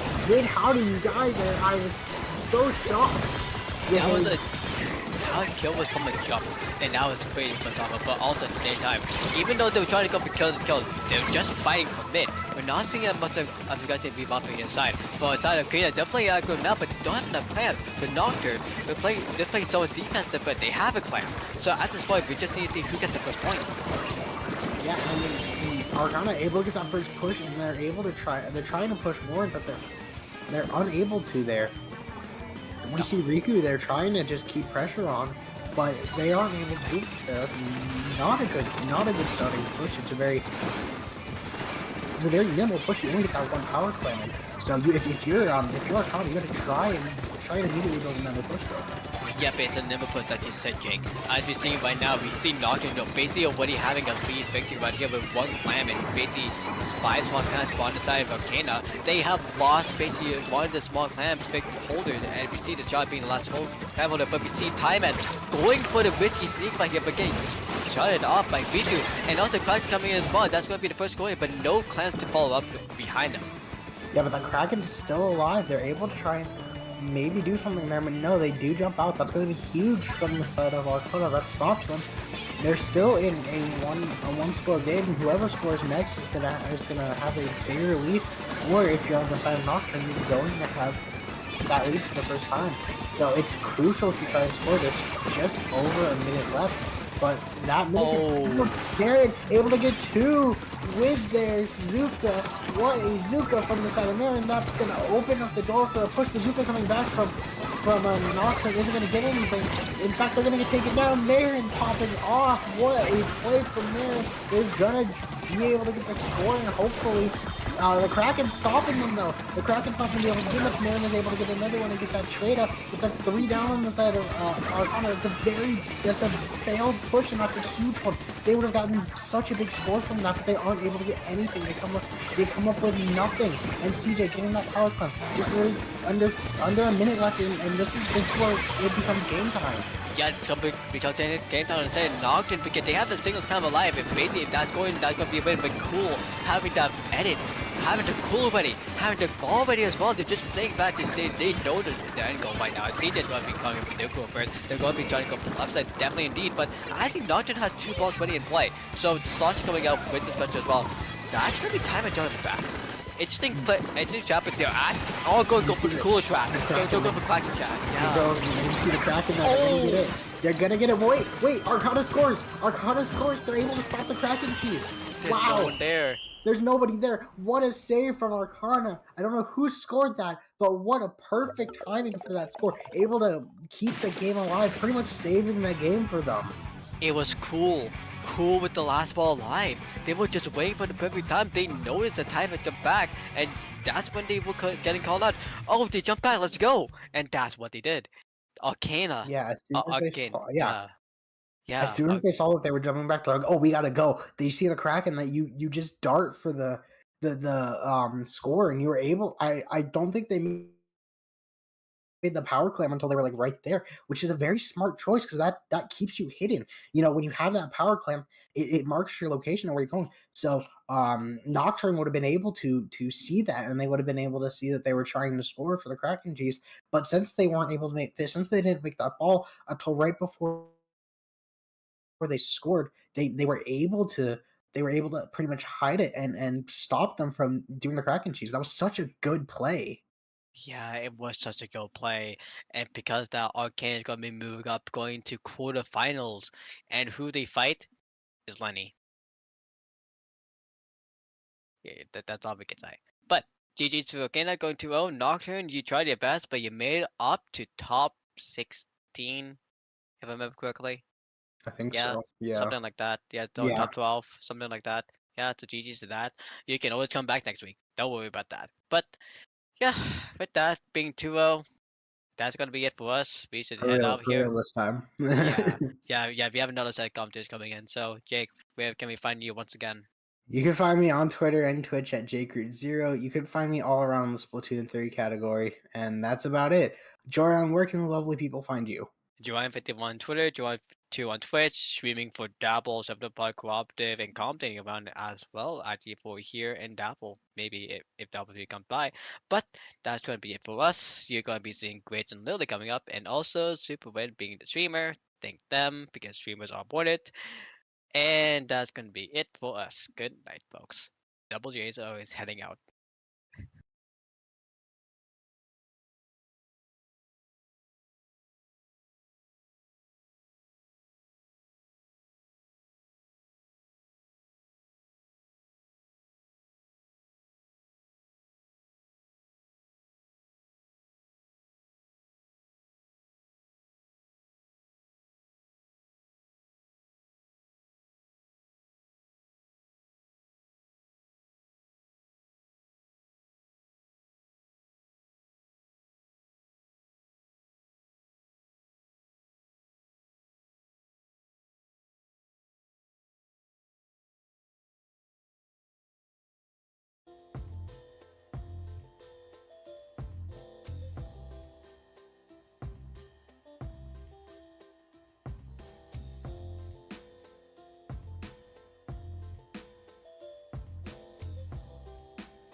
Hello everyone and welcome back to Swim Wars Sync number 141. I'm Lily Gravy Bread, you can just call me Lily, and I'm here with Grace, and we'll be taking you through to the end of this tournament today. Oh my golly goodness. I don't know why I'm here right now, Lily. I feel like I blacked out, and now I'm here in front of you. This is an honor. It's an honor to be here with you as well, considering Oh my like all the god. work you do for this tournament. And also it's an honor to be commentating these two teams here, Nawal and Easy Squeezy Kraken Cheesy. I gotta say, I love that name, Easy Squeezy Kraken Cheesy. And how appropriate that we'll be seeing them play on Inkblot clams, actually, the infamous mode for Kraken Cheese. That is infamous indeed. I was literally just in the staff voice chat talking about how we all disliked Kraken cheese. But if they do it here, I'm not gonna say I don't like it, but I will just say that it's happening. Wink wink. Um Of course. I want to see how Nawal's gonna be dealing with stuff like that, because of course, you know, when it comes to a Kraken and you have that good coordination, getting those jumps in, the game can be over in the blink of an eye. But you know, if you manage to prevent anything like that from happening in the first place by keeping an eye on those Kraken players, then of course, you know, things might get a little bit too difficult. It might not be so easy squeezy for the Kraken Cheesy. Another thing I'm curious about is I haven't actually looked at the weapon pools of these players, but squeezy. Could there be squeezes? I know that squeeze is a very strong weapon, popular in the meta. I think it is anyway. I know some squeezer players myself, and I've been trying to pick it up lately. But are there any players that you know of that we might be seeing any interesting choices from? See, that's a very good question, because thanks to the fact that we're running on sendout.ink here, shout out to Sendout, we can see if they like choose to report their weapons, or we can look at their profile and see what weapons they have on their profile. So for example, I have Nawal pulled up right now. Shout out to Nawal. They show up to SOS for like forever. Oh my god, they're literally playing right now, Lily. That is so crazy. When you mentioned, I looked up. I don't know how to pronounce the name, but one of the players on Kraken Squeezy does have a squeezer. It doesn't look like they're bringing it out to this game in particular, but of course, we are actually going to be seeing what appears to be not the infamous Kraken Cheese mode, but rather Splatoon to Mountain. Of course, this is going to be a fantastic one for those AoE weapons. It does look like already on Nawal they have all their players up and have managed to cap the zone early on. And I do want to point out that they are the ones running the machine, so they do have that advantage for being able to try and find tricks on the ledges like the short sword just then. Does look like they are going to be going down though, but they're still holding their ground here as Easy Squeezy, Kraken Cheesy are going to try to find their way back into mid. Oof, Nawal's got that aggression and team coordination here. I mean, like I said, we've been seeing them in SOS for ages. Basically, it feels like here. So they really know how to play well together. We saw them pinch a few members there at that drop area. Really oppressive up here, getting around onto their flat, throwing in those fizzies. And we see those strikes coming out here trying to cap the zone, do something. But that Booyah Bomb's going to come right out and ends up getting a member of Squeezy here, really. Yeah, Easy Squeezy aren't having exactly the easiest time at the moment, and you know, with those players being kind of squeezed out of the game like that, there is going to be a score all the way down to 7, which we're going to be having to deal with. But with 2 players down, doesn't look like they can finally get the zone back to themselves. Also getting a pick on the machine before going down themselves again. So with 2 or 3 players down on the side of Nawal, I think Easy Squeezy, Kraken Cheesy might hopefully be able to make a continued push here, but that's still going to be a lot of time that Nawal will have to kind of work through once again, getting so close to the knockout. Looks like they're trying to get back in with those strikes here. As I mentioned, to get the zone, but having that pencil kind of perched up there, constantly painting, having to move them out, I think is the exact move that you want to be doing there, just so that is not going to be a continued threat to them holding the zone. Yeah, and I mean, it does look good here right now for Easy Squeezy, though. I mean, they did just go one down with the auto shot. I'm so sorry that I even spoke y'all's name because well, they've gone two down, make that three down. It's looking pretty nice for Nawal here to maintain this zone. And especially, we see Sniper Riders on both ends here, Lily, just to show what the meta is looking like right now in the state of Splatoon 3. Competitive, but it's going to be kind of tough to paint when they're going to be painting all over that zone and getting those coolers up to help their front line push up.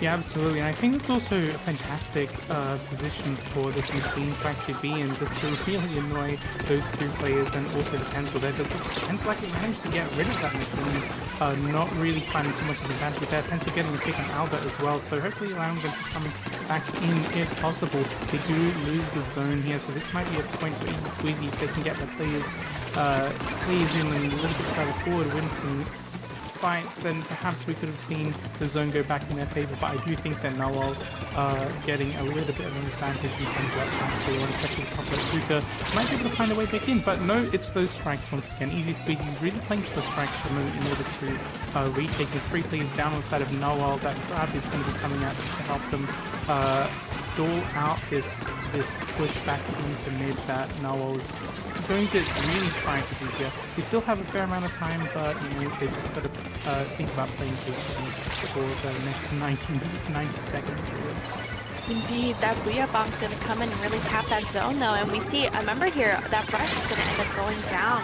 And before the Zuka can even pop, that's been so crucial in helping Nawal get in here, Lily, they end up going down. We see that cooler being in the zone, very lonely with one drink left. But we do see Nawal get into a good position here. And the members of Easy Squeezy are 2 down. But those strikes are coming out here, Lily, so it could look up here for Easy Squeezy. Just a minute left. Yeah, but just a minute left, but very few seconds on the timer in terms of counting down. Those strikes didn't quite do as much to help them get back in as they had been before, and that is still going to be a knockout for Nawal, taking game 1 in the quarterfinals. Oof.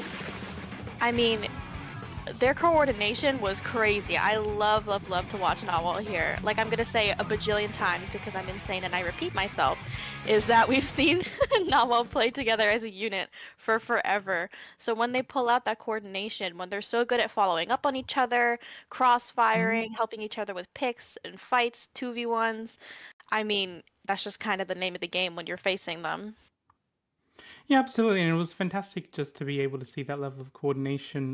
That's not to say that Easy Squeezy, Kraken, Cheesy aren't a team made up of some very strong players themselves, and them being able to pretty consistently actually stall out Nawal for the longest time, right up until the very end, where, you know, those final strikes, I think, just not quite being enough to help them move back in. I think it was great to see how they were able to kind of hold them back a fair bit. The thing is, though, I think Nawal having the machine, of course, is going to be an extremely strong pick, especially for macro mart zones when you are going to be positioning yourself under those ledges. And we saw how that machine often positioned there in order to prevent, especially the backline from Easy Squeezy from being able to move in, get into position, help paint up.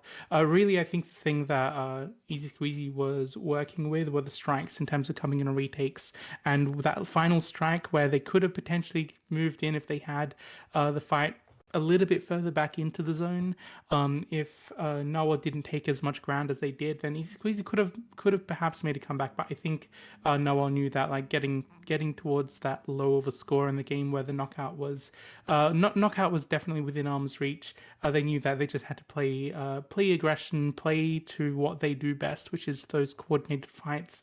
Knowing that if Easy Squeezy rather tries to come back in with those strikes once again, they won't have the space to be able to move in.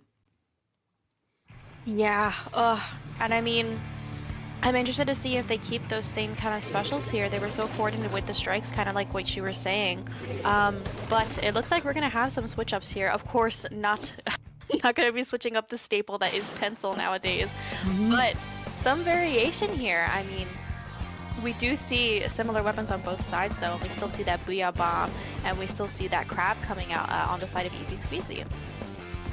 Yeah, I do also want to point out having an Octobrush, I think it's going to be an interesting choice. It's not something I see super duper often, but I think it's always going to be a fun pick and someone that Nawal's really going to have to be watching out for in terms of a potential starting weapon, because if you can get an Octave Rush into a tricky position, then you are in a tricky situation for sure. It does look like Nawal's actually going to be picking up and trying to go to that checkpoint on up on that elevated platform there, but he's going to be taken out by the Zuka, and that's going to also be giving some space up to Easy Squeezy, already getting a pick on them, but they've lost the player themselves. With a couple of this cooler, they might be able to get a return pushing themselves. Hopefully that Zuka's gonna pop out there, something we've seen Nawal be really great at. Gonna get two. The members here of Easy Squeezy are scrambling here on this little left area, trying to hold their ground to stop Nawal from making a big push here. But they are gonna trade out here though, and both the shots there on the side of Nawal are gonna go down. This is probably gonna be Easy Squeezy's chance. It certainly could be, but the thing is, they've lost players themselves. It's kind of a pretty scrappy opening of this match, with not even the first checkpoint being made just yet. But it does look like there is a pretty clear path to move for Nawal to move up and grab that checkpoint that they couldn't get before, as they had been taken up by the Zuka. But considering the players were kind of down in that court area, down towards mid around that point, that was pretty much a very clear pathway for them to be able to take that to the checkpoint. However, we're seeing Solver here being able to pick up the Rainmaker, and you can see how much is painted around on that left side, but the thing is, Bazooka's coming in left and right here. It might take them just a little bit longer to be able to grab a checkpoint themselves. You can see how much Nawal's really guarding these checkpoints, but with those buoys going down as well, I just want to see if Solver's going to eventually take it around to that left checkpoint, because players on Nawal do pretty consistently go down there. They're keeping an eye on it, but they're playing very patiently. Yeah, that Rainmaker there is just waiting for an opportunity to get some kind of pick or something like that to push them forward, but the members of Nawal strike first, getting 3 down on them. We just see that Brush running away for dear life, getting found out by the members of Nawal there, trying to get a pick off, and they do corner Albert here. This is oh, never mind. I was gonna say this was like a duel of the century. It was not. They did. They are now deceased. But we see the Zuka come out again here on the side of Nawal, and it's really going to be great at helping them push up. As I say that, they are going to go down there, but they're just trading out left and right, so this push might not be over yet. Yeah, when you said great at helping them push up, I was wondering if did you need to make a pun there, because that was a push over onto those grates that we saw. However, it does look like we're seeing the Zip Cluster come out, being able to get a pick on Inkling here, hopefully being able to find another one as well, and another. This does look like as the Rainmaker resets, Easy Squeezy might be able to get some kind of advantage here in terms of being able to move up. They just need to be able to get this pop, and just need to really be able to get rid of these players that are starting to drop down. But the thing is, they're still playing it safely, knowing that that pencil is just going to be a threat for them if they start making any moves to grab that pencil just yet. So once again, it's this kind of patient gameplay that we're seeing from Easy Squeezy. They know that, with only a couple of players down compared to the other team, there's not really a move they can make just yet, as Nawal is pretty consistently being able to hold them back, especially with this pencil being positioned up on the top mid grates here. Oof, that is a really good position for them there. We do see them grab the Rainmaker there, which is going to be huge in helping them get the lead, or rather push all the way to 34 remaining, which is huge. That grab is going to stop them, but the members of Nawal are still going to get the pop there. I don't think they're going to be able to make a push quite yet though, Lily, because they're kind of backed up in mid, fighting for dear life against that Zipcaster coming out as well. The goalies here trying to find a pick, and they do find one, which is going to be huge. Going all the way to getting it's a 2v2 situation at this point here, and oh wait, they're still killing each other, Lily. They're still killing each other. Yeah. Yeah, we're seeing this absolute power of goalies here, getting the crowd in a nice position as well. Just hold them back. The thing is, if they had the Rainmaker here, they could potentially start pushing and try and go for this checkpoint as well. Now that that crab has kind of been depleted, they do end up going towards the other one in any case. They do manage to, I believe they do manage to get it. So with only a few seconds left and with 3 players down, Easy Squeezy, Kraken, Cheesy, I think Nawal pretty much has the safe bet in terms of who wins this game at the moment. And that is going to be Nawal taking it and taking the set, I believe. This is the best of 3, right? You bet. So Nawal being able to come in strong in that second game as well, but I loved seeing that crab position up on those grates there, kind of just to help them at least have that extra pressure from the other side, even if they were taking the Rainmaker to the left checkpoint. It's always going to be a great position, I think, for Crab anyway. As a Crab player myself, it's kind of like if I have an opportunity to really make my presence known there, to really pressure back the other team, from being able to move in, from being able to defend one particular checkpoint, then I know that you can get some value out of that. And hey, it did allow them to end up getting that first checkpoint anyway, even if like Nawal kind of had to rotate around to move over to where that other checkpoint was going, instead of being distracted too much by that crab there. Still, Nawal being able to be like such a coordinated team in that game as well, even with players that were really strong on the side of Easy Squeezy, Kraken, Cheesy. I loved seeing the particular weapon choices, all the fights, the kind of like pop-off games, the kind of pop-off moments we saw from individual players on Easy Squeezy as well. Really well played from both of these teams. Yeah, and I mean, we talked about it a few times, but those crab plays, I was like, oh my gosh, like, Mhm. and I'm happy to see Crab getting a lot of love here in this set. Because I think a lot of the time people get a little bit scared to pick Crab nowadays because you're just gonna get Zuka'd and or striked to death or something, something like that. Yeah. Yeah, So at yeah. the moment, especially with the amount of Zukas you tend to see, and also like in these last two games that we saw, there were pretty much constant Zukas in that coming from Nawal in particular, that were definitely holding Easy Squeezy back, I felt. So yeah, Crab was pretty brave, and being able to time that so that when Nawal was not in a position to necessarily need to use Zuka or had a Zuka to use anyway, that was always just going to be an easy time for Easy Squeezy to choose Crab. I feel slightly miffed that we didn't get to see any Krakens though. I hope Easy Squeezy Kraken Cheesy has had a very fun run in the tournament, however, and I hope they did get to use some Kraken at some point. Oh, yeah, I mean, we're not gonna see them anymore tonight, unfortunately, but I do also feel very cheated. I'm clutching my pearls right now, and I am I am I am very distressed, but I think we do have our next opponents, question mark. I think they are ready. So I'm gonna start yapping about them. I think one of them is Muah and then a kissy emoji. I like using the kissy emoji, so I Mm, do I do like this team. Thank you for that. And then I think the other one is the Lenny face. Like the the Lenny face. yeah, with Yeah. the eyebrows. I lifted my eyebrows as if you could see me. I don't know why I did that. No, I can see that. There's some people I recognize here. I've seen Hashi play, I think, before. I've seen that on which one is it? On Lenny Face. I do Oh definitely yeah. recognize Mocha as a player from XOXO, and that team has kind of been making waves recently. I remember when they first kind of formed and came and got like a podium placement very early after forming in Squid Junction once, and I was thinking, oh wait, this is an up and coming team. This is like kind of more than up and coming. Dat Kid, also from Velocity, another very well known team, a very well known team and player themselves. So that's something to look forward to. Another thing to look forward to on the side of Lenny Face. I don't feel like I recognize as many players on Muah, but I'm looking forward to what they bring to the table, though.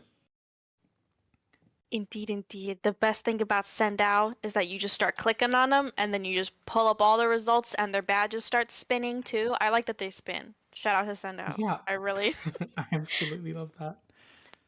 Yeah, Hershey, for example, I know they're in +3, I think it is. I don't know. The Mhm. numbers confuse me. I'm not a math girly. But I know that they're newer to comp, and by newer I mean hasn't been brain rotted for years like many of us. So I'm happy to see them doing well, and I'm happy to see them again here in SOS. I know that they've played a few times. I think they played last week as well. Um, Same goes with I think a lot of these members here that a lot of people show up in like little pickup amalgamations with their friend groups, and I'm pointing to you right now. You can't see me, but I see you, and I appreciate you. Yeah, it's great to see. It's great to see all these pickups happening, especially in weeklies. It's always like a great opportunity to play with people you aren't necessarily on a team with, and also like just provides the extra opportunity to do stuff, get results, have a fun time in a tournament, and that's kind of what I feel SOS is all about, is going in and basically having a good time, knowing that it is a weekly. It's something that if you don't do too well one week, kind of GG's go next on the next one. Meet new people as well. I find it's always a fun time to do things like that. And of course, with the opportunities that also provided by Sendo, such as Sendo Q, there are always going to be opportunities to kind of meet new people and see how you go in tournaments with them as well, that you might find there too. You were talking about Plus server members. I do believe on Muah there are quite a number of +3 and +2 members there, which I don't know that Dat Kid also on +1 as well. Yes, yes. Yeah, so these, of course, if you're in Great White, you're gonna be a pretty good player of the game anyway.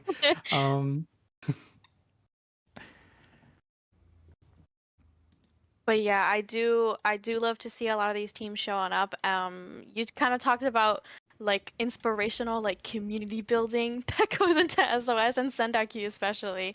But also people love them send out points. So we're giving the people what they want. Yeah, true. That's one of the great things about I think running tournaments on Sendo.inc as well. You do get those yummy points, and that's something I find is probably very appealing, especially to those higher level players as well. I remember when In the Zone was running and Dapple streamed it. I think that was basically the turnout you'd expect from any typical major, pretty much. Where you had like the finals being between Jackpot and Starburst, or something to that effect anyway. So sometimes you do see players from teams as well known as that also do pickups here in Swim or Sink as well, and it's always fantastic to see that kind of community building. It's very I find that with weekly tournaments in particular, it's very much a case of, because they aren't so infrequent, there's something a little bit more chill about the idea of you can kind of get together with nearly anyone and have a go at playing a tournament.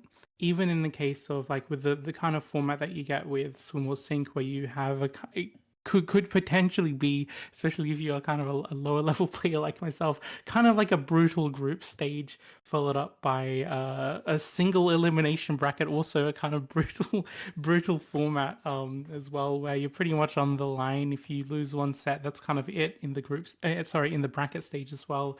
But in the end, it's I think it kind of just comes down to being able to get more and more experience, being able to kind of grind out these weekly tournaments as well, and get to the stage that we're seeing these players at, and what they'll be bringing to the table. Oh, it's great to see Squeezer. I'm trying to learn Squeezer at the moment, so I want to be paying attention to what Fishy is going to be doing here.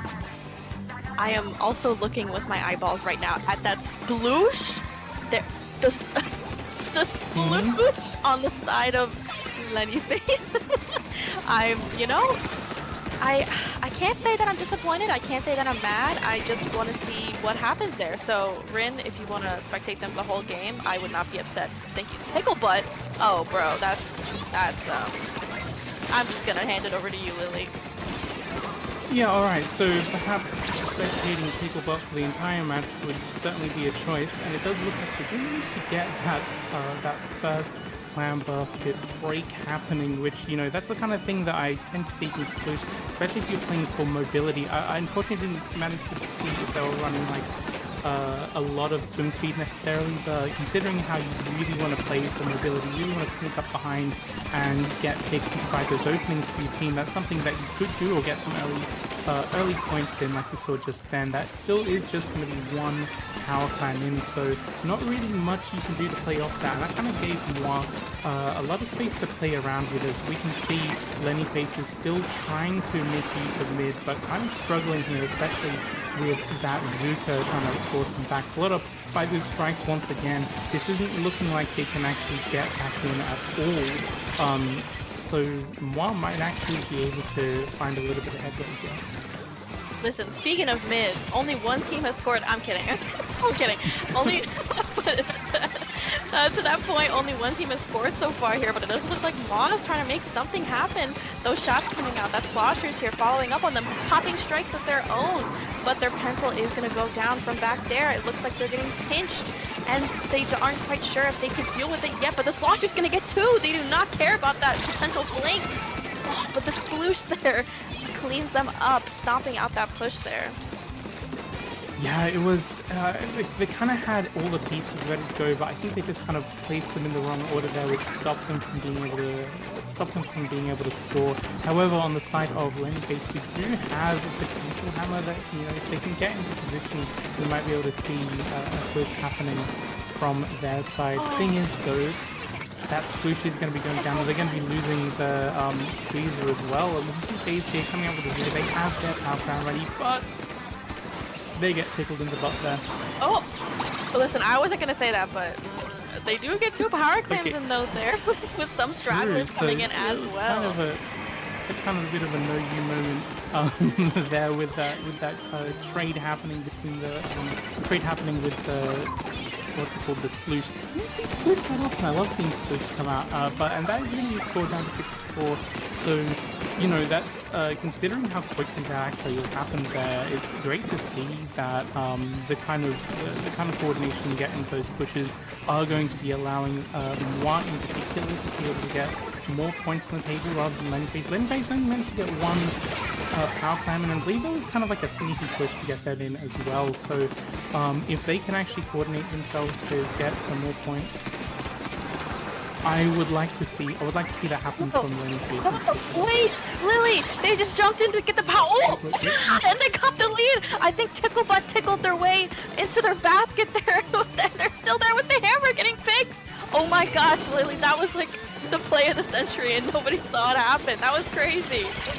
Yeah, that's the thing with sploosh. When you have a kind of off-the-wall pick like a sploosh, you can kind of, in some cases, start getting away with plays like that, because with the less frequently seen weapons, sometimes there's just not as much practice to get against those kind of plays. You really have to keep an eye on where Ticklebutt is to stop those sneaky plays like that, and this looks like Ticklebutt is going to be getting pinched. Sorry for saying Ticklebutt's name so much, it's just a little bit too funny for me.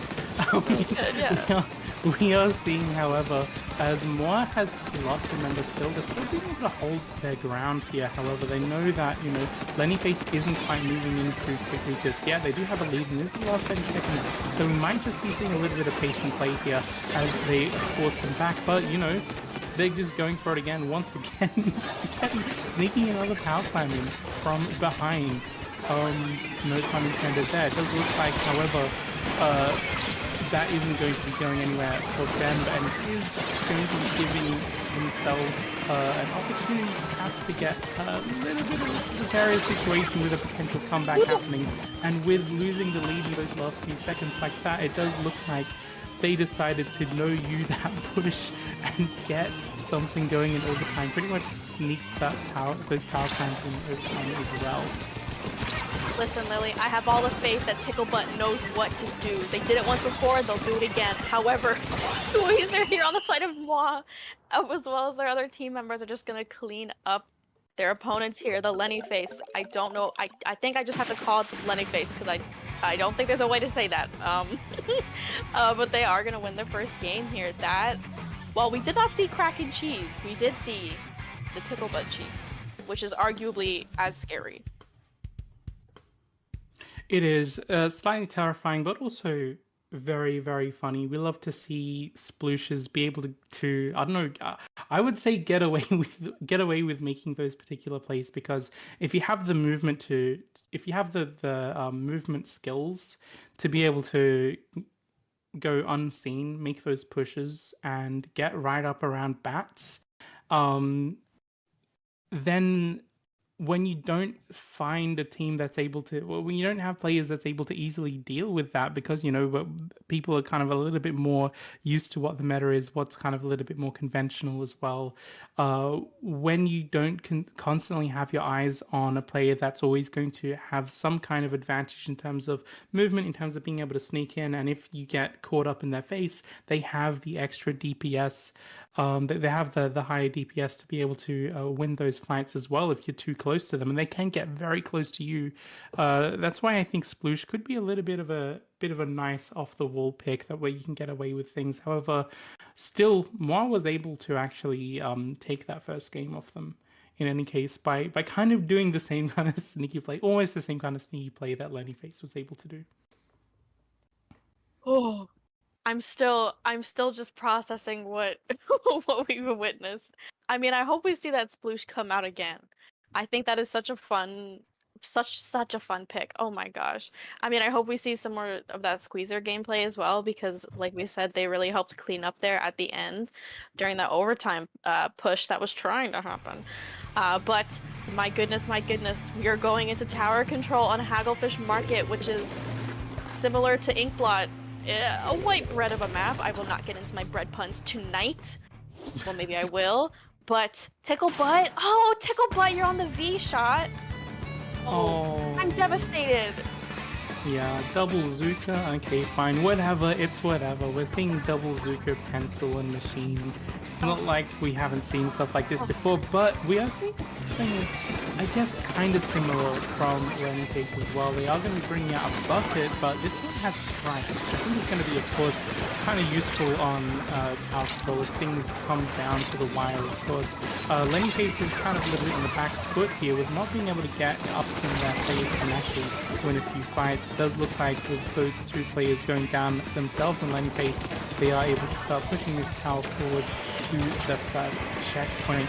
The three of them kind of coming out, strikes coming out on the other side, just trying to clear them out of those key areas, especially on the defense, which is, by the time you get around to that first second checkpoint, that defense becomes all the more crucial in terms of where if you're pushing, you have to clear out that area. Speaking of clearing out that area, look how many kicks this Gal is getting. This is the kind of Gal gameplay I love to see, being able to protect itself with the wall, get right up into their faces. Oh, but getting up in their face, they shall. They're coming around here to try to get a player on a flank mission. Oh, and they jump out. That was a really smart move there by them.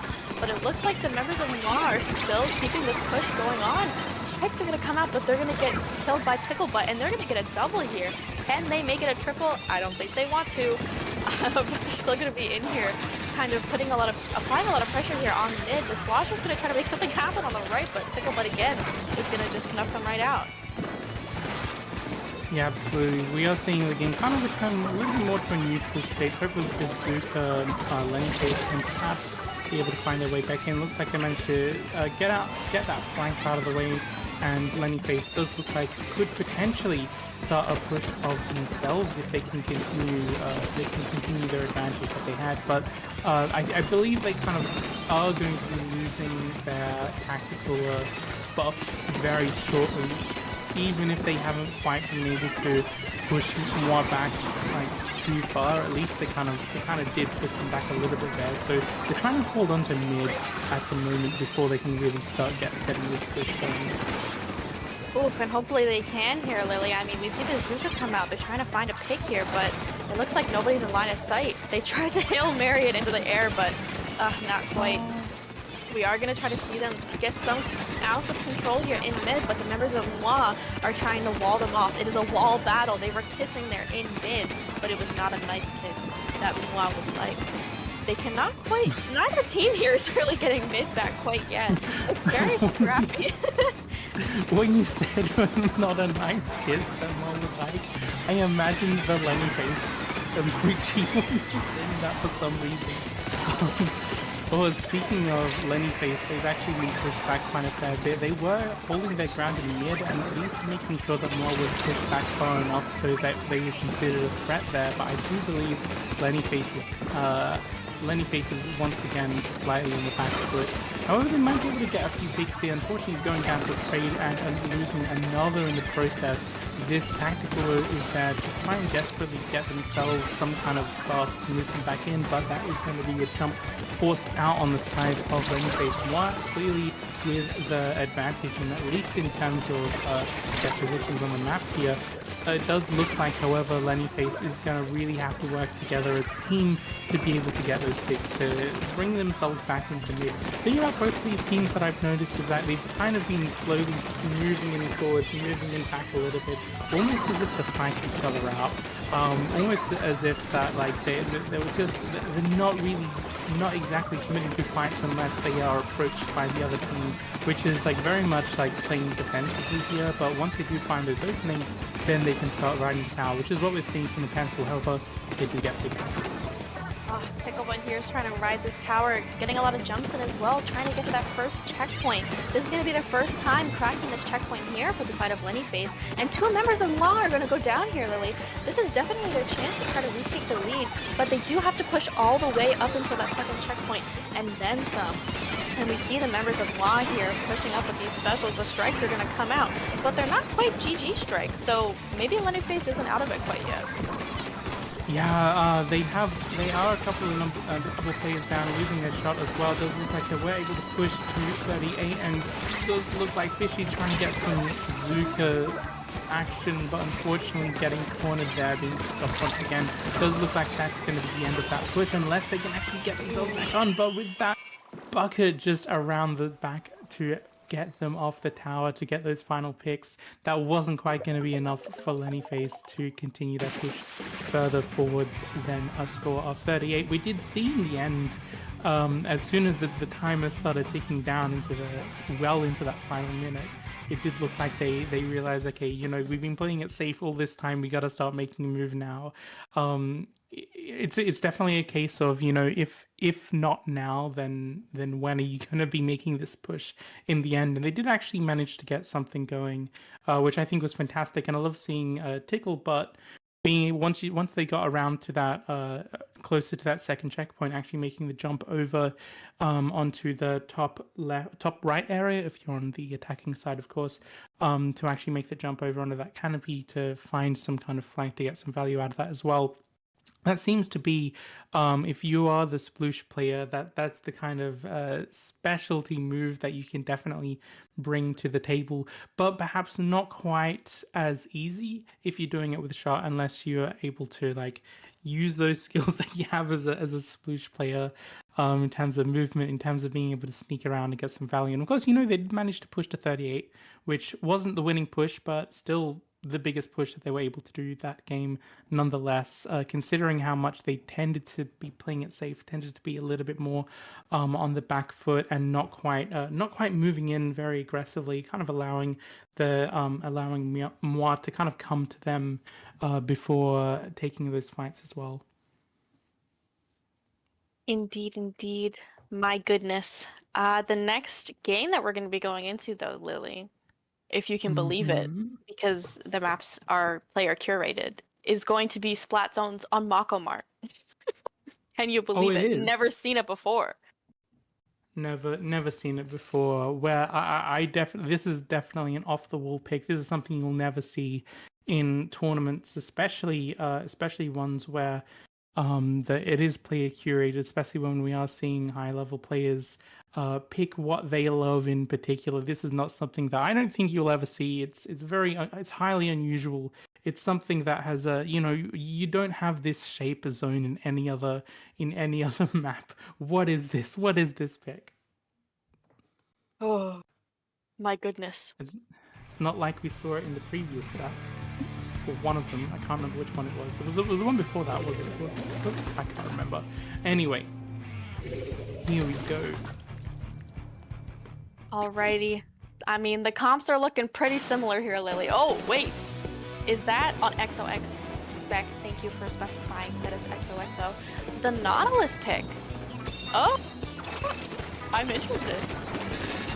That's pretty interesting. Not something that I've seen on Muah, because it is more of like that mid-range player. It does look like he has some pretty aggressive plays, getting 2 picks there, looking for another one to try and at least annoy their backline, getting at least a little bit of damage on them to help that whale that is going to be forcing them back. And they do manage to take the lead off the back of that. We're seeing Spec here trying to kind of scope these plays out, but he's going to be forced back by that pencil. It does not look like they quite had enough to get any further picks, but with the help of those specials kind of came out, it does look like he's just going to enable them to continue this push further forwards. Oh, indeed, indeed. 2 members here of Muah are going to be going down, though, and the Cooler is going to be up here on the side of Lennyface, so their hold of the zone is looking pretty strong right now. I mean, the members of Muah are trying to kind of funnel in and get some picks. They do pick off the Nautilus here, which is going to be great at kind of helping them get pushed up. Oh, as I say that, though, the sniper there is going to get a really good pick, and Lennyface is going to keep their hold on the zone for right now, at least. Yeah, certainly. It does look like Muah is still going to be able to at least try to come in with those strikes here, but I don't think they're able to get much off that. They do manage to get the zone here, but with the amount of paint we're seeing from Lennyface come out onto the zone with those 2 players going down, I'm not sure if they're going to be holding it for too long here. Now, actually, there's something that I wanted to mention at the start of this match, which I just noticed as well. We are seeing actually perhaps Ticklebutt's playing probably one of the most ticklish weapons in the game. I would say the Ink Brush. And considering the amount of flanks that we saw from those first 2 teams from Ticklebutt as well, and also the map geometry here, where you can actually make flanks kind of you can pull them off pretty well here and get some really good plays if you're sneaking around the back of those stacks or around the back closer to the other team's spawn area. You can definitely get some interesting picks there. But what I want to see at the moment is the kind of survivability you have with this mobility from Ticklebutt. They are going to be trying to go for something here, trying to at least camp those levels, trying to find a way around to get a pick here, but I'm not quite sure if they're able to do much, as they do kind of go down once they do get a pick here. Still, Lennyface is actually pushed all the way down to 2 in all of this, and Muah has a lot of work to do, only being able to provide some penalty points. Harshy here is going to pop this Cooler, though. And, I mean, the time is ticking down. Like you said, 2 remaining is a whopping push here for Lennyface. I mean, it's going to be hard to come back from. I mean, they're going to have to get all the way down to KOing or right before KOing, so quite a lot. The strikes are going to come out here to try to help combat the zone a little bit, but nobody's going to go down in the process. These teams are duking it out. Azuki here is going to push through, get through that threshold, and just wipe out 3 members here. Make another. They do indeed make it another here. Fishy getting a bunch of members down here on the side of Muah, and I mean, just keeping their hold here on the zone. I mean, that penalty is all the way down to less than 30, and it's ticking down quick. They gotta do something. Yeah, absolutely. It does look like they're definitely in knockout territory at the moment, and considering how well they're able to kind of hold their ground here, these strikes better be doing all the work in the world they can for them, but that's not even enough for them to be able to take the zone just yet. And only now, as Lennyface has lost one of their players, lost Ticklebutt, in fact, it does look like Muah is actually able to get the zone and get a few more points for themselves. They really need to be able to keep the numbers down on the side of Lennyface in order to keep this going, but I believe that if they manage to pull off these fights consistently enough in this last minute, they could potentially even have a knockout themselves if Lennyface can't find the team to push back in. Yeah, and I mean, we saw Daze there really pushed up, really effectively applying pressure on them, but that all falters when their teammates are not able to follow up on that a little bit here, Lily. And we see them fighting back and forth for the zone. Everyone is up. Fishy's gonna go down. The Sniper Rider as well on the side of Lenny's gonna go down. And it's a 2v2 bloodbath here on the zone. The time is ticking down, and Muah is still scoring points.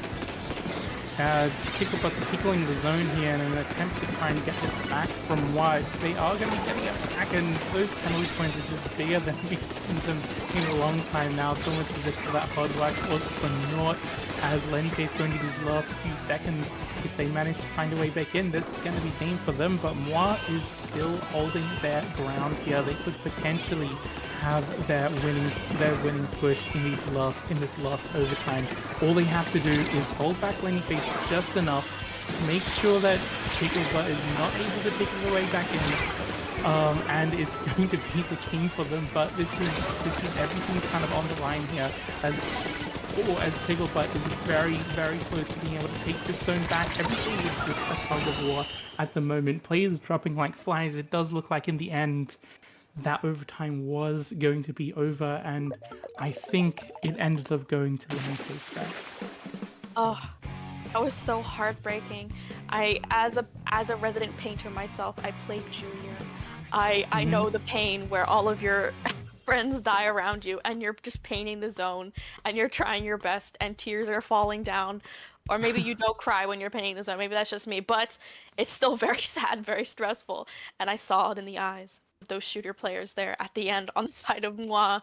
But you're right, they just couldn't clutch it out there at the end. They just kept going down. Very unfortunate, but GG go next. They're 2-1 right now. I mean, it's in favor of Muah right now, but Lennyface could totally bring it back here.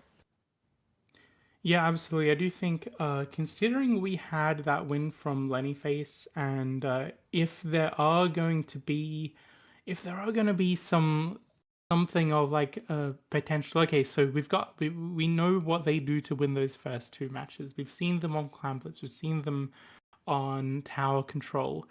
And we've seen them on Splat zones as well. So there are 3 of the 4 modes that we've seen them play on so far. If they do manage to bring it to a game 5 to be able to win, and I do believe they have to bring it to a game 5 in order to win this.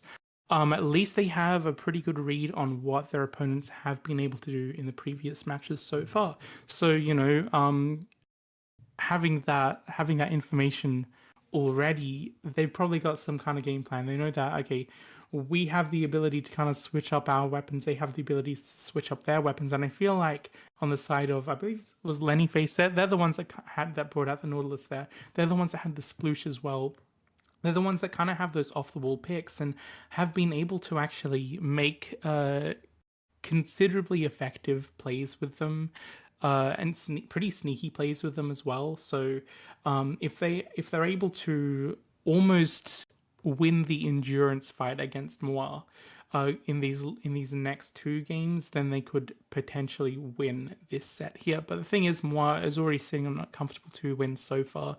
It's not going to be an endurance test for them at this point. It's just going to be, we won 2 games against them. We know that they kind of have these switch up their comps a little bit more, but we can play around that. We know how to beat them. So we are going to be going to Rainmaker on Museum. Now, Rainmaker is one where if you don't have a solid defense, then you can lose out on points extremely quickly. Especially if the attacking team is up and controlling your team's spin as well. So it's really going to be coming down to those really fast lightning reaction defenses here. It does look like I do believe it was Lennyface that got the top guys. I mean, judging by the ink on the floor right now, Willie, I'm not quite so sure. Lennyface, though, is going to push up here. They might be able to hop off that spinner. Yep, and get right to that first pedestal. It always feels so good when you can pull that off there. I mean, ooh, I almost thought they were going to die right there. I was so worried for them. But the members of Muah are going down. I mean, they're dropping like flies right now. It is scrap fest right now. On their around their spinner. They're trying to get some leverage here. We see the walls going down, but no specials quite yet, and that's probably going to be the key here in helping them get some sense of control back. Yeah, the control is definitely in favor of Lennyface. They are going to be putting the score down to 33. They had a little bit of help from the rain as well, and with 3 players down, it's just going to be that pencil. They're going to have to force their way back just a little bit, just to stay safe. Now, they have a safe switch to 33, but nothing is really that safe in Rainmaker, as we see the checkpoint being broken in favor of Muah here, and also strikes coming out to allow them some space to move in. We'll say they are 1 pick and another that's 2 players down, plus the Zuka coming out to force them back even further. We could potentially be seeing a lead split here, but that is going to be 2 points difference in any case. But still, they're going to be going for this top. It does look like they are going to be getting it with 2 players down on the side of Muah, but that's still going to be 2 players down on, sorry. I got the teams mixed up, but they were both 2 players down here, so who cares? We are seeing them try to regain control of this spinning here. Oof. And I mean, the name of the game here for Museum is really just how quickly can you push up, how quickly can you take the fight out of mid, because nobody wants to be fighting in mid. It looks like the Rainmaker there is going to try to drop into mid to make some space kind of happen there, but the members of Muah are really doing a great job of pushing up still onto their plat and keeping that pressure up. Really pushing back the members of Lennyface, even getting a pick there on Fishy, which means no crab, which also means one less special to stop them in their push. Yeah, speaking of one less special, that's another one down as well. The thing is, they just got their cooler out. Actually, both sides, I think, just managed to get their cooler out as well. So we need to see a little bit of an aggro play from both sides. But Muah is definitely in favor of Muah in terms of just being able to keep the fight going around Lennyface's side of the map here. Perhaps if they manage to get a player on Lennyface around the side, as we saw I think the Rainmaker kind of dropped down the side there, then there would be some potential for Lennyface to actually be able to move back in a little bit, perhaps flank them out. But unfortunately, I don't think they managed to pull that off there. As we've seen Gunch pick up the Rainmaker at this point, trying to find just wait for the right opportunity to start moving forwards. With Rainmaker especially, that's really just the name of the game. You have to feel supported by your teammates to be able to go forward here. And Marty have no teammates left alive to help them. They're going to go down there with the Rainmaker, leading it back into a neutral position for both teams. I mean, Lennyface can sit here and not push if they want to. Maybe that's not the best idea, but I mean, the members of Muah don't want to let them though. Really, they're already pushing up. They are one down, but they still have a lot of pressure here on Lennyface with that Zusa popping as well. Yeah, well, the thing is, Muah, they know that it's a 2-point, what? I think 3 points, I can't count, 3 points to get leads, so they know if they can actually take advantage of any game state that they have in advantage, and like we just saw 2 players go down Lennyface there, if they're able to hold the fight back over in, or at least hold Lennyface back, and have at least some kind of advantage of positioning here, then they always know that they are just that one step closer to an opening where they can get those points that they need to take this game and to take this set and to take this tournament. And speaking of that, they are absolutely going for it. They have the strikes coming out.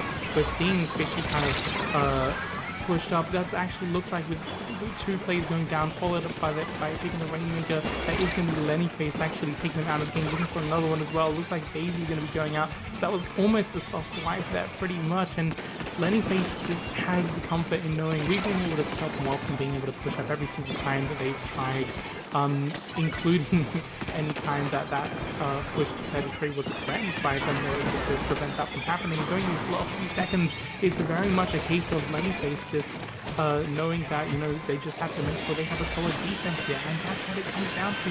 Rainmaker, you just got to make sure you have your defense at the ready to stop those pushes from happening, and that's exactly what we saw pretty much the entire second half of that game after Muah had pushed to 35. Well, I mean, but to be fair here, Lennyface did put up a really, really good fight. I mean, it is just very, or excuse me, Muah put up a really, really good fight. Both of these teams did here. It was very much back and forth. I mean, we're 2-2 now in this set, which is, I mean, awesome for us, but it can be tough here for the side of Muah because, I mean, it feels like you're about to get reverse sweep, so there's a lot of pressure, a lot of tension. It is, but you know, we love that as commentators because we got more to talk about. We've got a story going here. We saw Muah win the first 2 games. Now Lennyface is on the comeback. They've had 2 wins down now, and they've been pretty close as well. Muah has been in a very strong advantage state that they just couldn't quite break past Lennyface's defenses. I think that also harks back a little bit to the kind of defensive plays that we saw on that tower control game, or that kind of like the kind of patience that we saw from both teams, actually, I believe, but especially how Lenny faced in that particular game has kind of really been having to lean into that to know that, okay, if Muah tries to overextend, we're ready and waiting. We know that like we can defend extremely well here, and that's exactly what they did pretty much the entire game when Muah had like the advantage in terms of map control, in terms of numbers advantage as well. It was just a case of, when they actually started making a push for it, that's when we saw Muah losing their players, having to go back to respawn, even if they had all that paint on the floor to be able to quickly move back into position with.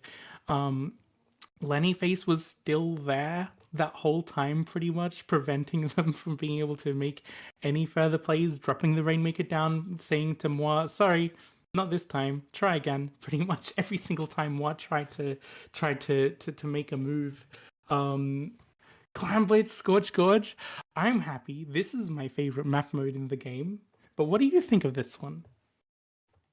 Listen, this, I believe, is the tiebreaker map mode that we have to choose as TOs for send out tournaments. So,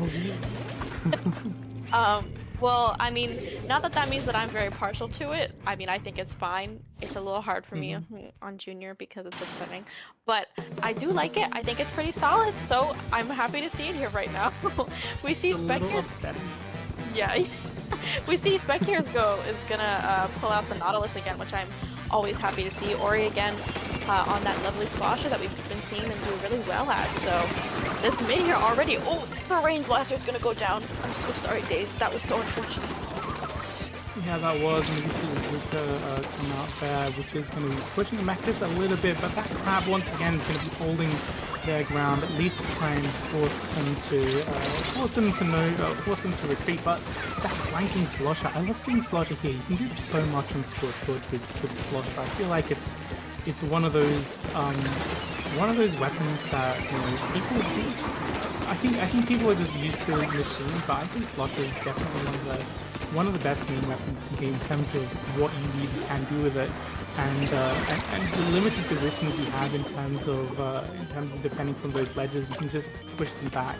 Does look like we are seeing Muah be able to open that clan basket here. 2 plays down inside Lenny Face. They are in a very good position just to continue this going forwards.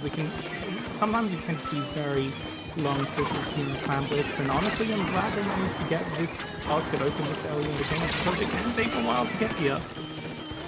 Oh, indeed. You see the members here of Muah trying to kind of get back into that basket, but they can't just quite get in there. The sniper here is trying to hold down the fort here on the side of Lenny Face, though. Trying to get some paint up around here in mid. As of right now, both teams are, I mean, they're trying to get some picks, something to happen, something to help them push up here. We see the cooler did come out there, and Daze is going to go down as well as the slosher there, Ori on the side of Muah, which is really going to help them make a push. The sniper is going to go back up to get that pity clamp from their spawn, and Fishy here on that crab that we've been seeing doing so well this entire set. I mean, it's just going to open that basket right for them, allow those jumps to come in and start off a push. Yeah, and the score is pretty close here. I can see them being able to get a lead at this point. It does look like, however, there's no one around that climb basket as the fight has kind of progressed into mid once again. You can see how Muah has actually been able to successfully move them back and holding their score of 50 so far, knowing that, considering they have already pretty much moved the fight back to mid, it's not going to be too much work to actually get these clans in themselves to continue that push forward. And it does look like that's exactly what we're seeing here, although that was a little bit of a precarious throw as that crowd was there defending the basket pretty much. Not sure necessarily if they're going to be able to get many points in off the back of that. Just getting through those penalties to make it a little bit easier next time, because if they do make a push next time, then it'll be a little bit of a safer lead for them. I mean, especially on Scorch Gorge, it feels like pushes can kind of come and go and happen very quickly. I mean, luckily there is no kraken cheese for these teams to worry about here, but there is fishing cheese. Haha, the crowd's gonna come out here. A lot of pressure here going up on their spawn area, but over here on the Zuka here on the side of Muah, they do not care about that pressure. They're just gonna stomp them out and get them out of top mid to get them out of mid entirely. Oh yeah, two players going down there. This is going to be a fight in mid, however. It does look like Ticklebutt is going to be the one holding that power clam after all that, but is forced back a little bit by the pencil and the slush. But it is have to keep an eye on all these players now because these are the specters going to be starting to come out from both sides. Actually, you're seeing the crab come back once again. A little bit more of a defensive crab this time, I've noticed from the side of Lenny Face.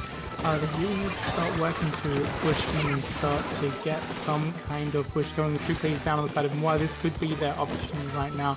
We are seeing Ticklebutt providing a place for them to jump in, but the thing is they need to move back to get those times in order to do that. And I think they just lost out on making that push there.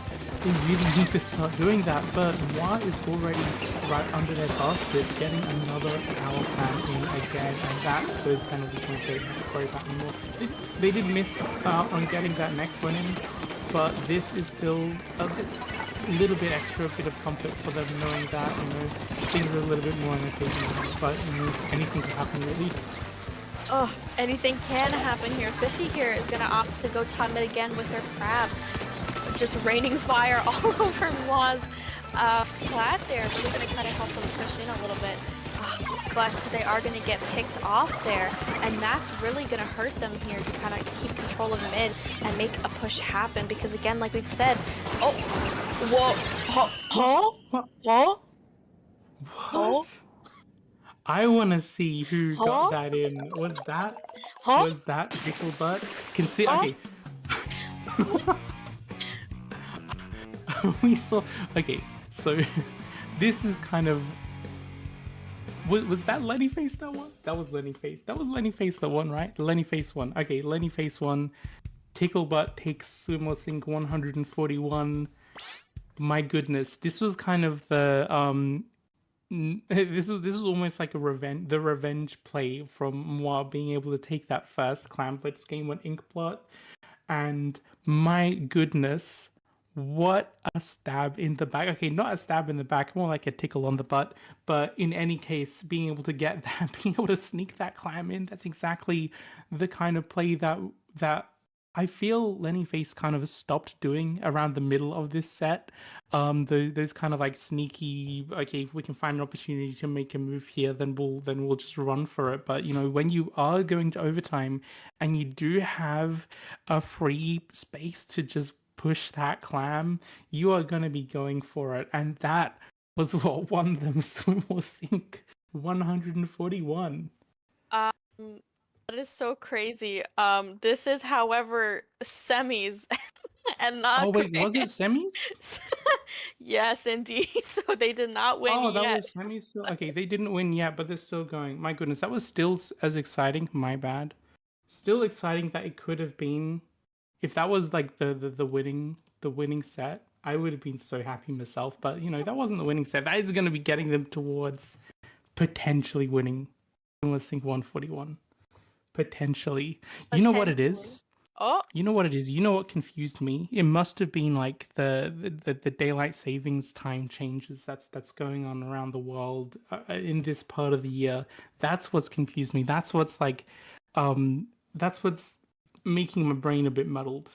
That, and also Ticklebutt's moves throughout that set. So they didn't win the tournament yet necessarily, but they certainly have the potential to. Exactly. It's all about potential. It's all about looking at the bracket on Sendout and seeing where it projects and then just doing that. It's all about the mental, all about your mind. No, Exactly. I am sad to see Muah go here. A lot of really fun plays from them as well. I mean, this was a very, very great set to watch. On the other side of the bracket, though, I'm looking at it right now. Nawal versus, oh my god, how do I even say that? Okay, I'm not gonna. Wait. Okay, What? hang on. Is this French? I don't know what it is. Le je bete quoi? I don't know. I feel like it's bad French or something. Oh my god, Something it's like that. secretly. Oh my god, that would be so bad. I don't speak French, y'all. They snuck in. They said like 8 bad words. Oh dear. Oh dear. Okay. we'll see. We'll see. We'll see what happens. Mm-hmm. We'll see how this goes. Okay, so we have just we will be calling this team Le, I believe. When we do, I think when we do perhaps see them in the next set, does look like according to bracket they do have 2 against Nawal's 1 in terms of how this set is going so far. Man, I'm still kind of going off that high of that previous set. That was almost the level of hype you see in those grand finals, and that's probably what made me think, yeah, this is the grand final set, right? This is the kind of hype we see in the grand finals. But that was semis. That just means that we're going to be seeing something even more incredible, better than a major. That's what SOS is. It's more hype than any major you'll ever see. Um, yeah. In other news, we do have confirmation, and by confirmation I mean whenever I'm unsure about something, the SOS chat always knows. It's LGBTQ. You know, that is, I'm not Oh, gonna lie, I thought it was gay, so that's good that I have received confirmation. So this it is is. great. Okay, that makes sense. Okay, that's good. That's good to know. I'm glad. I'm very glad to see the LGBTQ representation here. I feel like there's a lot of that in Splatoon anyway. I feel like it's something that's that's something I love about the Splatoon community, how accepting we all are as well, at all levels and across all continents of the world. There's something to be said about how Splatoon is extremely supportive, especially for a video game community where, when it comes to competitive esports, there can sometimes be a little bit of a level of toxicity that we see that we see sometimes elsewhere. Maybe a little bit less so in Splatoon, from my experience anyway. But anyway, who do we have? Who do we have on LGBTQ? We have Vanessa, Swag, Looples, and Hornet. I'm seeing on Sendo, and I'm curious. See, as I know that you mentioned, because this is a Sendo hosted tournament, we do get to see things like their badges, their weapon pools, their results as well. And I am seeing actually on the side of LGBTQ, a Nautilus, potential Nautilus player, which could be very exciting, I think.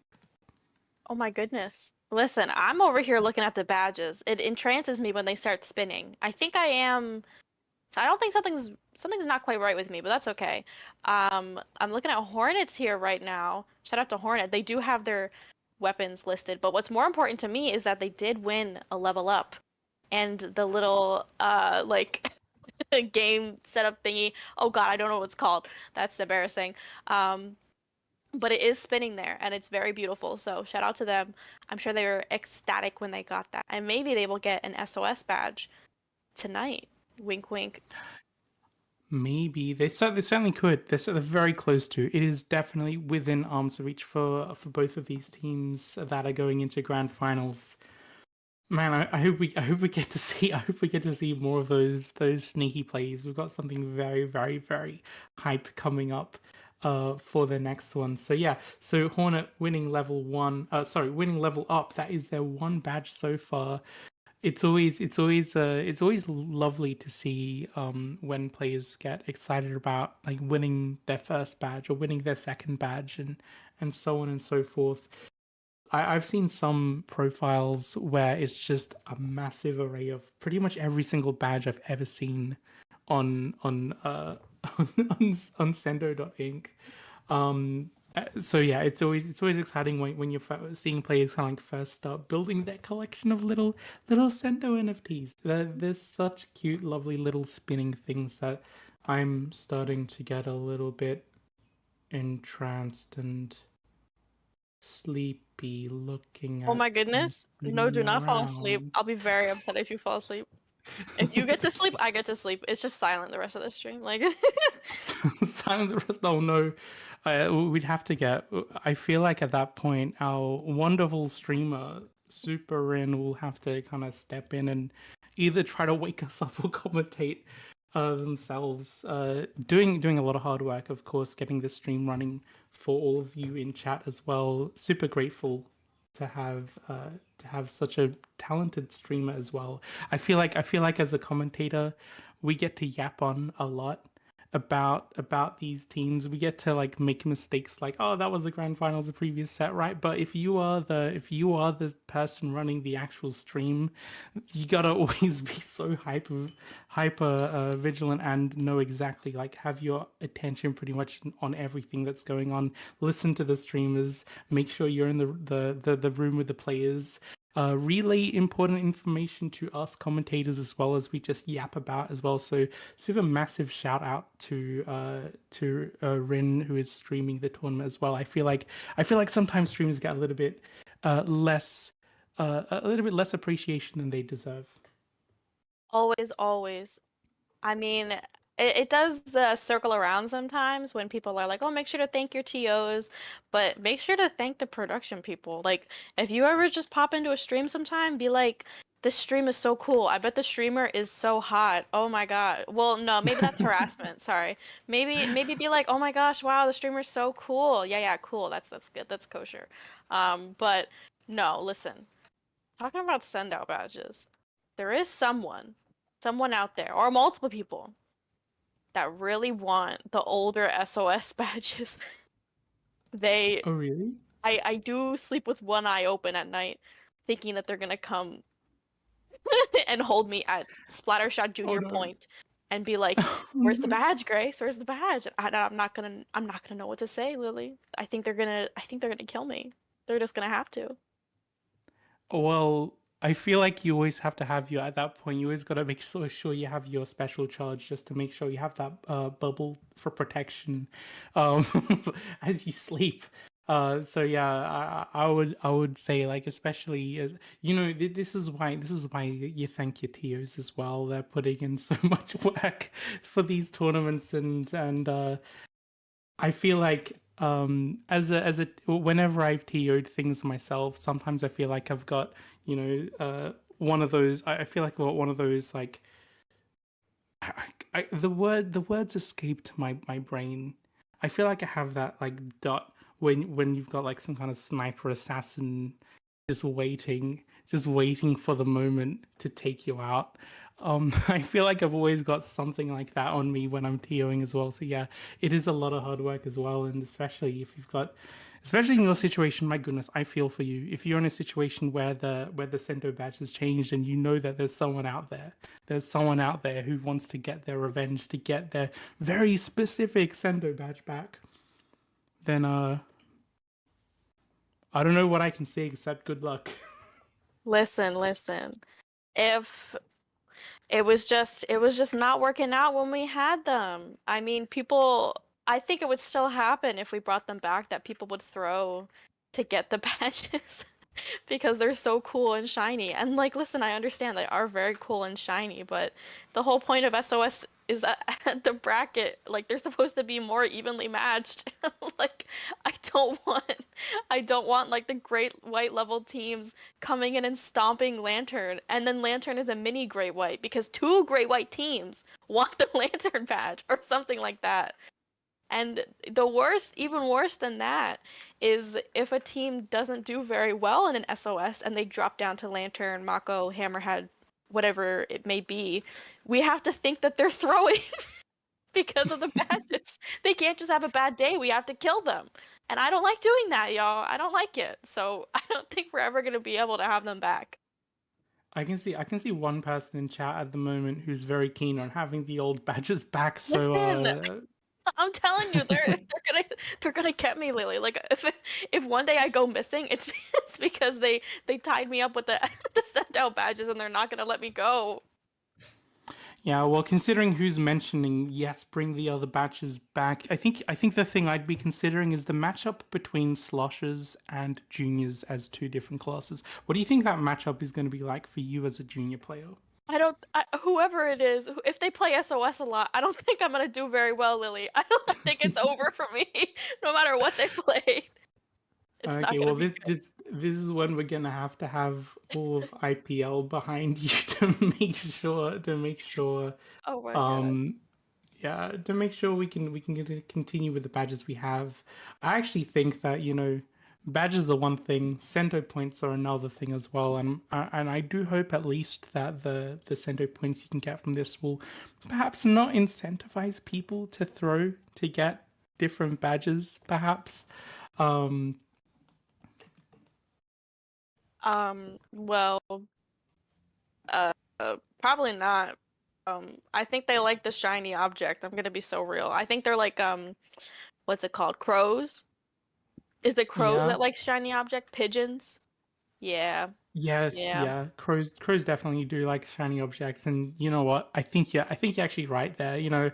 Me being all optimistic, thinking, oh yeah, I'm sure there are more important things on a Splatoon, on a competitive Splatoon player's mind than ooh, shiny Sendo badge. But in the end, I think it really is the Sendo badge. What do you want? You don't want to have like you don't want the competitive integrity. You don't want to have like a good, fair, solid, even tournament. All you want is the badge. That's all it is. When you go into a tournament like Swimmer Sync, when you're playing in Low Ink, when you're playing in Level Up, Squid Junction, 20XX, what have you, the only thing you want is that badge in the end. I believe anyway. All these Splatoon players, they're just hungry for that badge. That's what I'm sure every single person who signed up at this tournament is hoping for anyway. And now that you mention it, I have to admit, I would very much love to have a nice little shiny collection of badges, and perhaps one day if they have hologram technology that you can bring into your home, perhaps I could get like a little hologram I can sit on my desk of all my eventual collection of Sento badges. I think that would be a neat little memorabilia to have for yourself as well. Listen, somebody's got to get sent out in on that because clearly there's a market. That's all I'm trying to say. Even like acrylic little stands. Listen, I mean, True. gotta make that bank somehow. You gotta pay those server bills sent out, and whatever you do, I'll respect the hustle. Like, whatever you have to do. Yeah, absolutely. We're still waiting for, I believe, the set between Le Jeu de Quoi and Nawal to finish, and it does look like this is one intense, close set between these two teams that have taken it to their Game 5 Clan Blitz on Scorch Gorge. So they are going through this tiebreaker at the moment. So we'll be seeing which team actually comes out on top between them, because it could be either of them at this point. Listen, I'm just hoping it's one of them soon, Lily. I got children to feed. I've got sleeps. I've got sheep to count. I've got eeps to be had. This is no. Listen, I'm so happy that the set is so close, though. That's definitely what I should be saying. But Actually, Grace, you mentioned sheep to count. I'm thinking now, yeah. in Splatoon, you know how all mammals have Oh. they're canonically extinct except for the Judds, right? What do Inklings and Octolings count when they go to sleep? Because it can't be sheep, can it? I think it might be. Yeah. Might be what? It might be. What? Yeah. No. Yeah. I'm just. Yeah. Like. Yeah. Maybe one Can of you those type creatures. that down? Yeah. Of course. I'll put it in the chat for everyone in the Twitch chat in case anyone is confused. Oh, of course. Yeah. Yeah. Right I think there. that would make sense. Of course. Yeah. Of course, yeah, that makes sense. Actually, yeah. our streamer Super Rin says jellies for sure. I think that's probably the sensible thing to count at that point. But that's what I'd be counting. I would listen. Since Side Order came out, I've been counting that little guy, that little jellyfish guy with the toes. You know the little one, the little guy. Yeah. Yeah, the little Uh-huh. guy. Oh, I like that. I like that little guy and his little I like toes. the Well, little guy I one don't like too. the fact Yeah. that he has toes. That's kind of weird, but I like him. I think he's funny. I think it's funny too. I'm glad you've been enjoying Side Order. That's something that whenever I've sat down to play Splatoon, I feel like I've always, I would look at the rotations, and then if there's something I slightly don't like there, I immediately just go play Side Order instead for like an hour or so. Um, which I feel like Side Orders slowly, or it's basically, would you call it a guilty pleasure instead of PvP, when I feel like I should be practicing my PvP more, or grinding my solo queue a little bit, and instead, oh, I want to play, I want to grind out more, see if I can get a new PB on Side Order. I feel like it's kind of taking my attention out just a little bit from the other things I enjoy so much in Splatoon as well. But yeah, still, Side Order's great. Perhaps people might even be counting those gelatons to go to sleep. Actually, that would give you nightmares. Perhaps that might give you maybe that's a bad idea. Don't count the gelatons. Count the Yeah. jellies instead, or the I really don't like the listen, this is gonna be a little controversial. People don't like that Mhm. sprinkler little guy, that guy who comes up, he starts sprinkling everywhere. I don't really like him either, but I really don't like the ones that ram into you and ram other little guys around. I don't like them. I think they're big, they're too big, they're destructive, and they hurt my feelings, frankly. Yeah, maybe they should just be removed from the game. Maybe they should just be maybe there should be like a button that just makes them disappear. Actually, they'd all be coded in the memverse by Marina, wouldn't it? Marina, next update for your memverse, just get rid of those guys. Anyway, it does Yeah. look like we are looking at who we will be seeing in the actual grand finals, not the fake grand finals that I thought were the grand finals what was actually the semifinals. But we are seeing Le Jeu de Quoi and Lenny face off each other. So we will be seeing Le Jeu de Quoi versus Lenny Face, and we will potentially be seeing, if I know that we've seen Nautilus from Lenny Face before, and looking at players on Le Jeu de Quoi, we have seen. Well, I've noted that there is someone who does play Nautilus there as well. So, as someone who loves seeing some good Nautilus gameplay, I do hope we get to see a Naut v Naut matchup in this set at some point.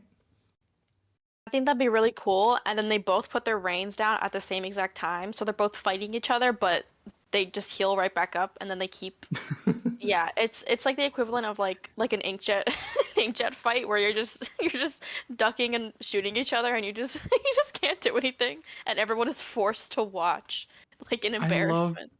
I love inkjet dogfights. In Splatoon 2, I was a V Splash player. Well, I'm still a V Splash player, aren't I? But yeah, V Splash in Splatoon 2. That was basically just an inkjet machine. If you ran like an obscene amount of special charge, you get like inkjets pretty much within a few seconds and just stay in the sky. But I remember having like very funny dogfights with inkjet v inkjet. That's always fun. But I'm also wondering, with the new Nautilus kit, what if they get a splashdown trade as well? That would be quite funny. I I think I'd be horrified. And listen, you're talking about how much you like inkjets and or sorry, inkjet fights and what you call dog fights. And might I just say, it seems that you have that dog in you. Sim Me. simply simply. Me. Well, I want to see which of these two teams has the dog in them, actually. Like, we've seen Lenny Face play before. I don't think there's a D in LGBTQ, so they're gonna have to kind of prove themselves, I think.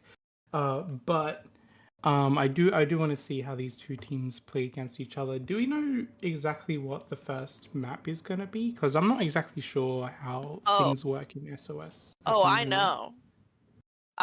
Well, You, the short answer is that we won't know until we play them, which is I kind of like it. I think it spices things up, you never know what's going to happen next. It's also kind of Mhm. scary, and I do think I have some form of anxiety. So, I am I'm going through a lot right now. But anyways, tower control on Mako Mart. Can you believe it, Lily? Back to Mako Mart. This is like the 8th in a row with Mako Mart. The people love it. I kind of like it. I think it's cute. I like when the jellies go shopping. But other than that, it's okay.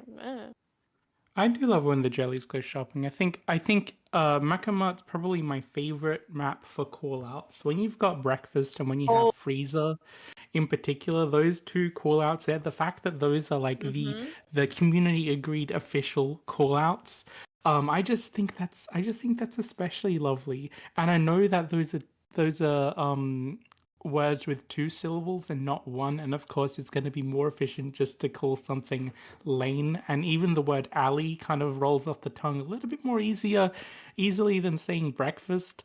I'll still always make sure I'm calling out any players that's trying to make a flank on breakfast, on our breakfast or something, because you don't want people flanking our breakfast. I'm hungry. I wanna get up and eat some food in the morning. Listen, you know, when I get up in the morning and you know what I want to eat? What? Some melons, which is one of one of my favorite calls of all time, I think. Also, oh gosh, what's another one that I really like? I think cut is really funny on Manta Mhm. because what happens is if somebody's flanking there, everyone just goes cut, cut, cut. And everyone's like, oh, oh, it sends panic down my spine, and I quite like that. It keeps me alive. Definitely, that kind of thing will kind of keep you on edge, I believe. I feel like people shouting "cut." The first thing that comes to my mind is, what if there's someone playing Splatoon who has a job as an actor as well, or and suddenly he is cut and then realize, oh, we got to stop playing now. It's over. It's done. We're gonna do the scene again. That would kind of be a little bit disastrous for your team if you get those things mixed up. Of course.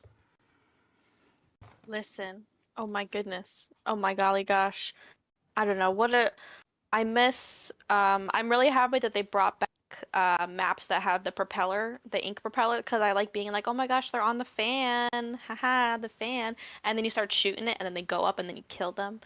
Fun fact, when Splatoon 2 days and we had anchovy games, I Hmm. did unironically die to To the to the ink fan. propeller to You the died. You got the message. yeah, I I hope did. you got the screenshot of that. I That's always something like whenever anything like that happens, you gotta like get a screenshot. You gotta take a screen cap of that. That's something that like I would personally get printed out and placed on my wall with listen. with the caption, "I honestly believe I'm the best The player in best the player world," or in the something. world. No, Just to listen. reference that infamous tweet as well. No, it's famous. Oh, I mean famous. Hmm. Oh my God. Famous? Okay. Anyways, no, but it was if any people want to go on any people, if any of y'all in the chat and or you and or Rin right now want to go take a trip down memory lane, I believe the set was against access denied. I feel like it was like a low ink or something. It was really high stakes for me, and I did die to the ink propeller like exhaust, like it said, and it like popped up with a little Oh picture wow. of it, and that just rubbed salt into the Hmm. wound. So, it wasn't Oh even my like a joke. goodness. Oh my gosh. Okay, it's happening. It's happening, and actually, I'll bring up low. I have something else to say about low ink, which I'll mention a bit later. But we are going to see actually a Nautilus come out on both sides, and it's the one with range, exactly what we were hoping for and talking about. We've also got fishing on the crab there, once again, but this time playing Splash, which is I think an interesting move to see. That we aren't seeing like AOE weapons from either side actually, but Lucas is going to be playing the ink brush, unfortunately going down early on in the game. Which means that it does look like Lenny Face might be slowly inching ahead just to be able to find some space to move forward to give a nice clean path for our to start moving, getting some points towards that first checkpoint. Ugh, I mean that whale there is gonna really stop their push. And while there are no members quite, oh, never mind. I was gonna say while there are no members quite near the tower, Hornet here though on this Zuka. I mean, quite frankly, it doesn't matter if you're not near the tower when you have Zuka bombing out here.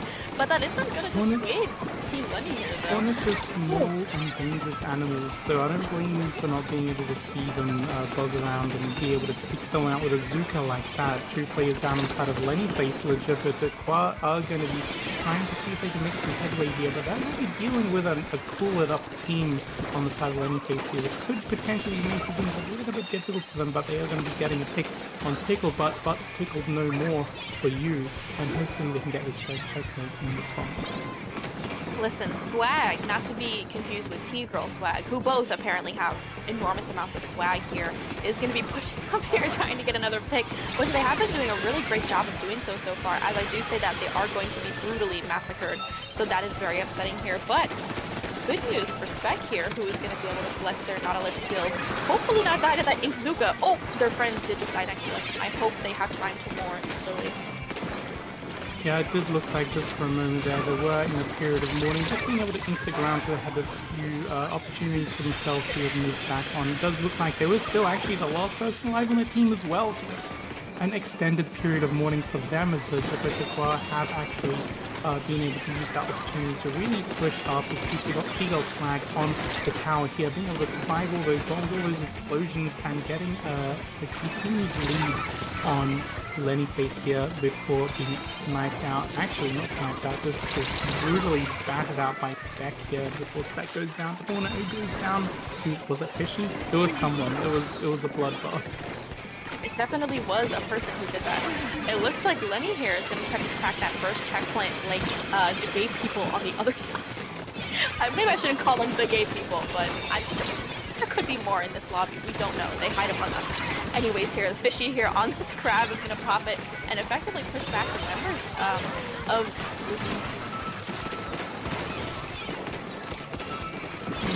It does look like at least Lenny face is still holding on, but holding on no longer, as Legitimate has been able to just clear out mid once again. I feel like Legitimate have basically been able to clear out mid and gain all of that space up ahead every single time Lenny face has tried to make a move.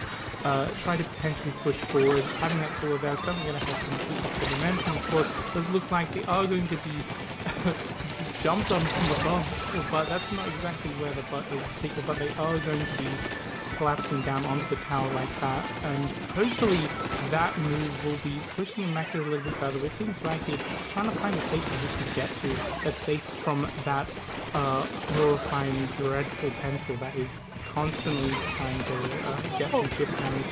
But Swag is just absolutely popping off, first getting that crab and end up getting the other Nautilus as well, which is still going to continue this momentum forwards for Elizabeth.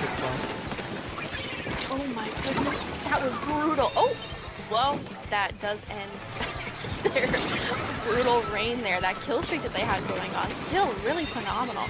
And I mean, that really just helps them kind of further their lead here. I mean, are the members of Lenny going to be able to have a counter push here? And I mean, they do have under a minute left, but they are getting some picks that are going to help them break back into mid. Are the Nautiluses going to have a 1v1 in the corner of the map? We shall see. We shall see. It does look like, however, the Zuka is going to be coming out and 2 players gone down, including one of the Nautiluses on Lenny face here, as Legitimate once again have pretty much a good amount of space to move in. Every single time I believe they win a fight, they already have pretty much the next third, also the next quarter of the map painted up in their favor. With just 10 seconds left, it's just going to be them making sure that they have their eyes on the tower, make sure they can get their crowd out of the way, get rid of whoever is the most immediate threat, knowing that if they can grab this tower in overtime, they pretty much win. But they lost a couple of players here. This could be Lenny Face's time to actually move up and get some picks and actually take this to a potential overtime win themselves. That cooler is going to be coming on the tower. That's actually going to be protecting them, and they do manage to actually take that lead in that overtime. My goodness, that was the comeback I didn't actually expect to see. We can already see it just looking at the overhead how much Lenny Face was actually able to take full advantage of the map by the end, because most of that ink, even though we saw so much of the ink, and I love talking about ink because I used to play junior in Splatoon 2. I don't anymore, but like I like that we're both we both have been junior players at least. The first thing you asked me was a why, as if you're disappointed in me. I still enjoy playing juniors sometimes from time to time, but I just really like seeing how Le Jeu in that game were actually able to um have such like a consistent advantage in terms of having just like at least paint on the ground to be able to move up even if they start losing players. Every time they win a fight against Lenny Face, they were able to get back into that position that Lenny Face was just, like struggling to get them out of as well. And it was only by the end when Lenny Face had that crab on the tower, when they were cool it up, everything just kind of snowballed in some way in their favor. Everything just kind of like step by step, everything was kind of like ticked off. We got to have the crab on tower. We got to make sure we cool it up. We got to make sure we've won these fights in particular, and that is a clear path forward to take that tower as they go into overtime. So everything was like extremely well coordinated, especially in those last few seconds of that game. Yeah, and I mean, it helps to have that cooler, that juice, that soda on your side on the tower. It's a free body to block, a body block, if you will. So, listen, it helps a lot here. And dare I say, the Skittle Squad, also known as the LGBTQ plus, the Skittle Squad has their work cut out for them here. But it was very, very close there at the end. Perhaps they should have jumped onto the tower, but that's just what I do when the time starts ticking down. I just start throwing myself at the objective, and that is why I need coaching. Shout out to Magic 8 Ball. It's a problem. I have many problems. But hopefully, we see a very good showing here on Clan Blitz Manta Maria, which is going to be our game 2. My goodness, Lily, what do you think about this map mode? You know, you were talking about that cooler strat, and I see people in chat are very excited about that, the new cooler tech that we were seeing in that, especially how they were able to kind of body block on tower.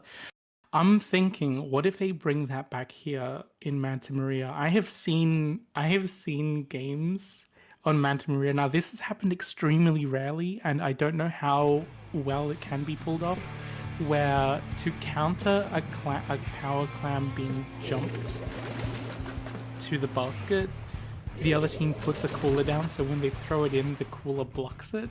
And that's something I've seen happen once before, and I'm curious, what the hell is Tickle Butt picked here? The worst clash of Oh, you said the worst All right. clash. Dare I say worst weapon in the game?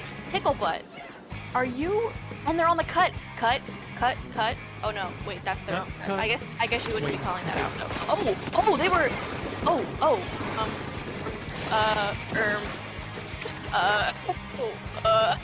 Anyway, I do not know what's happening right now, Lily.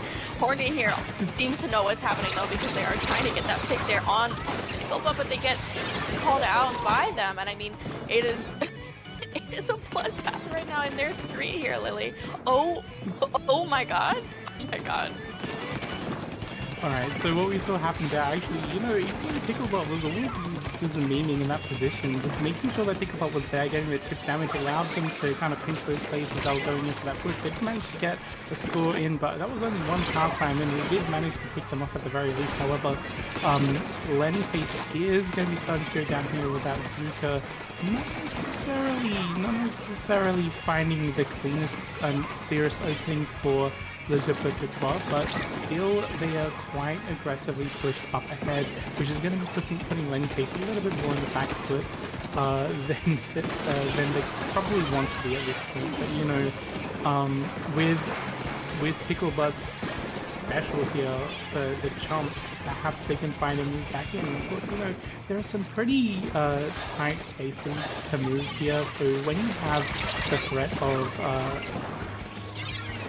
those super chumps, what the heck just happened? Okay, they managed to take lead. You know, there were 2 players down on the tip line, and Lenny Face managed to get lead off the back of that anyway. They did have like their special kind of coming in as things you normally expect. But in any case, I want to see if they can actually stop Le Jeu from being able to have an easy time back into mid. Listen, teleporting here is up onto the grades there. They were just going for it with that Zuka. They did get picked off though by Spec. But Spec here is going to keep trying to apply some pressure here into the street, into the bunker. This is a really good position for them here. If they do not die, two members. Not two members. It's going to be a 3v3 now. And with that Zuka coming out from Fishy, it might be a bloodbath again, but it is not indeed. I mean, we see both teams here kind of struggling to get some clams, although Lennyface is definitely is a lot right now, as we can see on the board. Fishy here is going to kind of have an off angle to try and get some crossfire happening, which I'm a big fan of, as we know. Oh, and they're dead. Alright, well. Yeah, they do get caught out a little bit by that pencil. They do go down to the Octobrush. Yeah, Lennyface still only has one player left on the map at the moment. Slowly moving back. Swag trying to paint up just to be able to get their ground back. But the thing is, Lennyface had pretty much a lot of chance to kind of move back in, especially with the help of that pencil and always that paint as well, despite of back to that.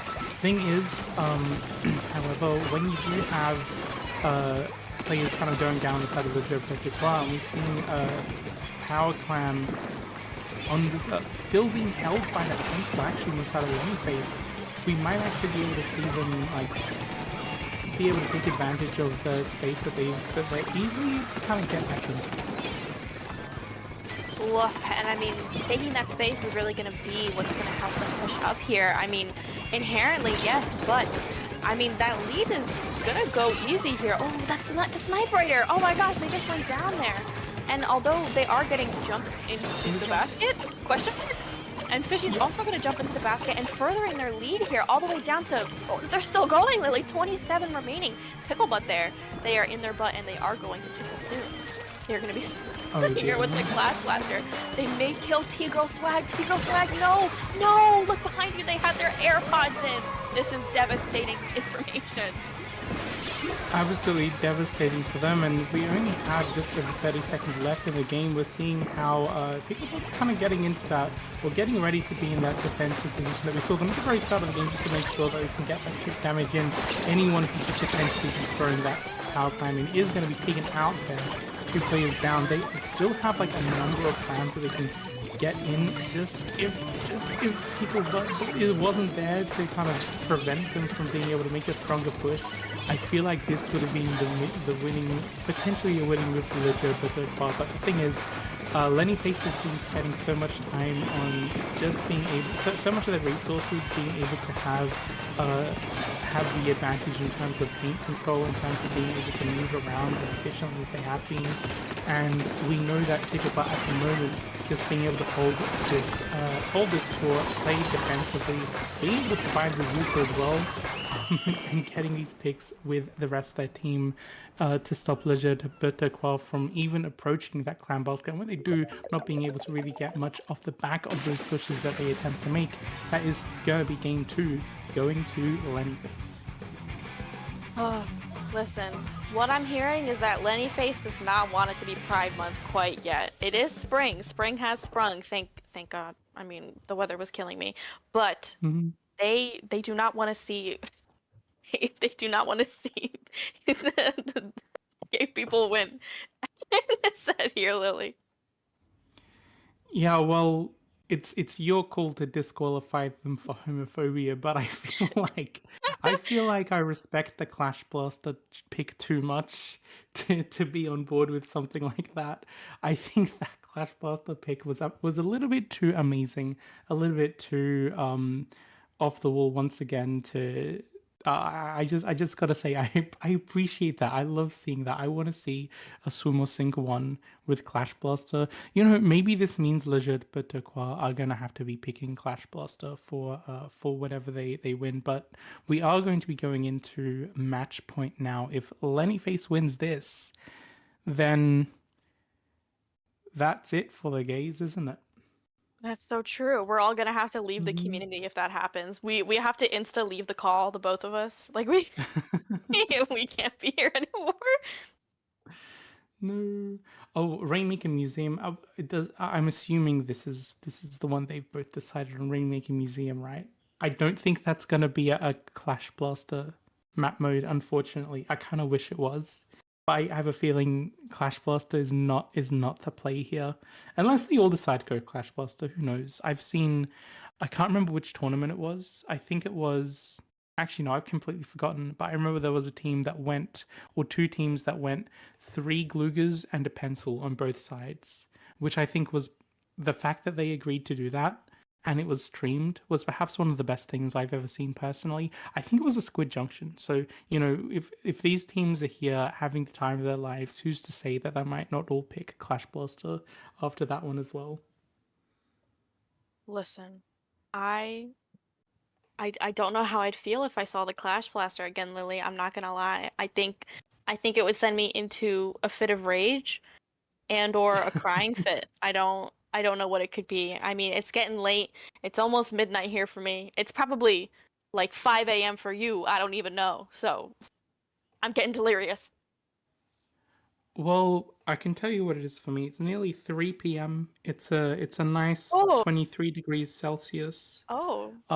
It's partly cloudy outside for Oh. me, and The weather report. I can see there's a gentle breeze. I can see a Oh. eucalyptus tree in the distance, Oh. Oh wow. just gently waving in the breeze. So I Oh. think the weather's quite nice for me at the moment. That's beautiful. Oh my gosh. I have to say though, on the weekend it was, in Fahrenheit it would have been, I think, over 100 degrees Fahrenheit last weekend, so that was not good. I'm glad we're having nicer weather now. Anyway, T-Girl Swag and Swag on the same team, is that right? Oh, you bet. They are full of swag. If they probably have to add an are. S to LGBTQ plus. That's what the plus is. It's S and swag. Yeah. Yeah, absolutely. Well, anyway, we are seeing Rainmaker. It doesn't look like we are seeing Wait, anything too out of Lily, the ordinary here. pickle butt. Weird, it came back. I feel like it's such an unusual pick that it just, like, my brain just filtered it out completely. And already on the side of that team, it does look like those two players go down. They do manage to try and go for that jump. They do get the jump, getting the score down to 64. But having lost all the plays in the process, Lennyface, I'm not sure if the colors are exactly correct. It does look like Tico Swag is going to be picking up the Rainmaker and trying to this checkpoint, making sure that Zuko's out of the way, but the pencil was just perched there in exactly the right position, not knowing they had been damaged just enough that it was just one hit to get them out. The scores are very close. No check has been broken just yet, but with those immense chumps from Ticklebutt, that is going to help them at least crack a game to once again. But it does look like they're still slowly being able to move in and hopefully being able to get that checkpoint as well. That wipeout is happening right here.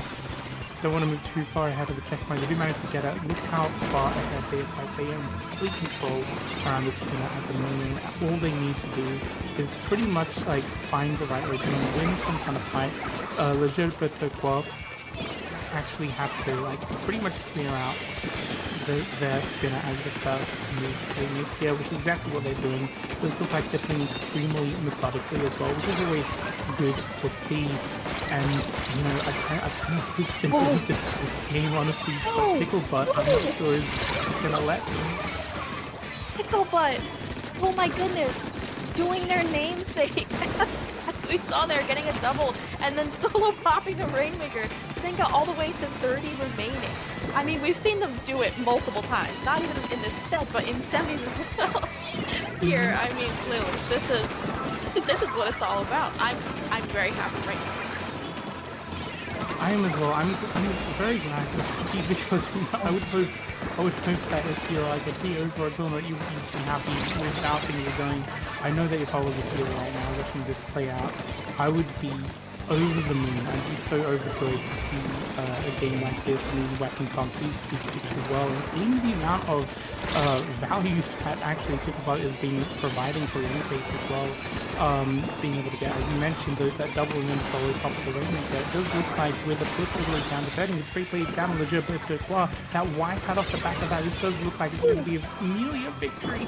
And having lost 3 players at once, nearly getting the knockout, this is such a good position for Lenny Face to be in. Liga, but they've got have their work cut out for them right now.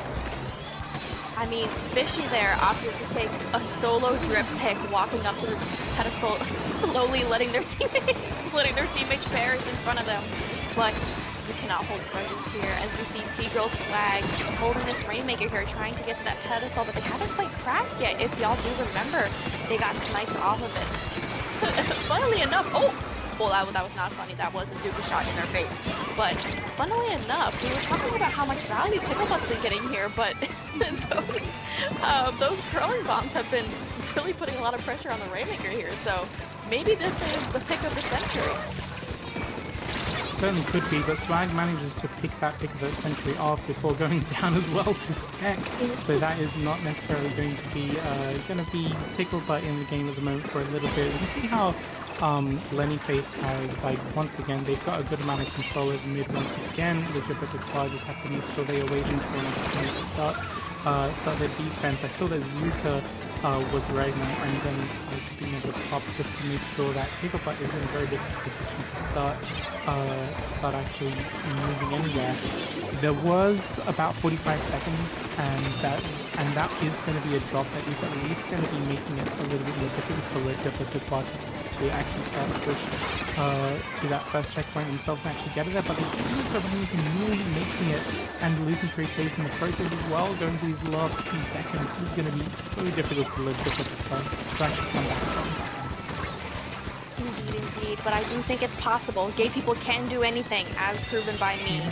And that's just me saying that. But we do see the members of Lenny here having this Rainmaker holding it. They're booyahing. Oh, well, and now they're dead. And it's a 2v2 here in mid, but they can't quite pop the Rainmaker in time, can they? It doesn't look like they can here. T-Girl's flag is going to go down as well. And they're spinning around, they're booyahing in mid, spinning around. Perhaps they get a wipe up. Oh. And it looks like that's just going to be the whole entire set. Not only the set, but the tournament. SOS 141 for the Lenny Face. Lenny Face at the moment, if they had the option just to have, instead of all of these victory poses here, they could just like have the Lenny Face just kind of replace their actual faces. I'm guessing that's probably what they'd be doing right now. But Lenny Face is going to be winning Sumo Sync 141.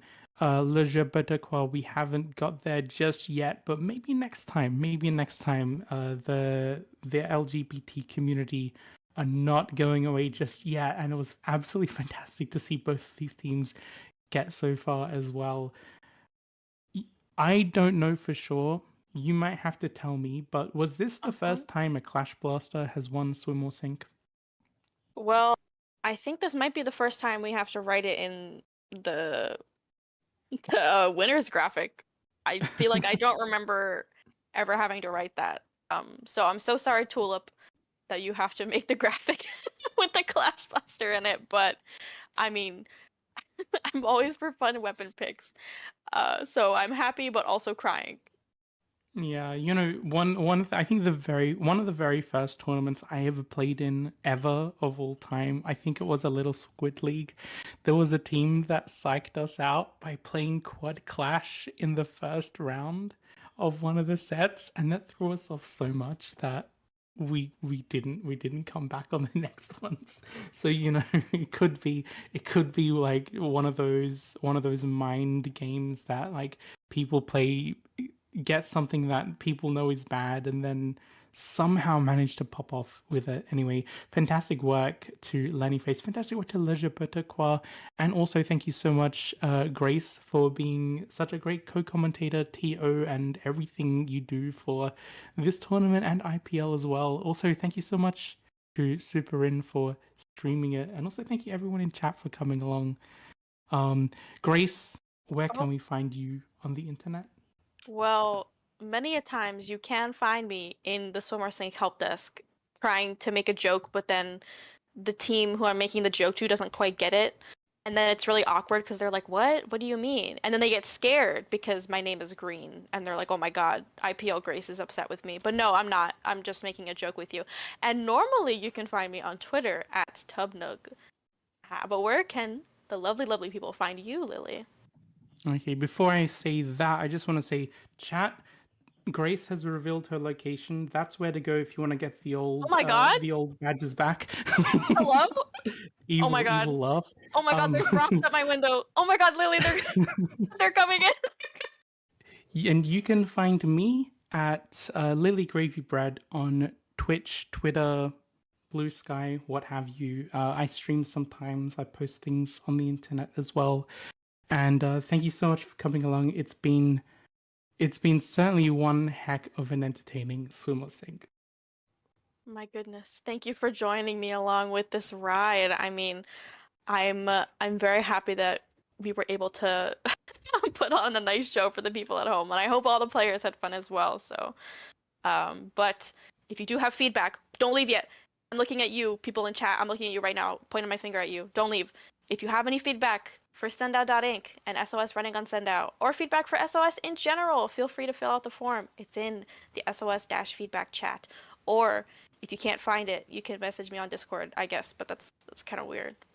So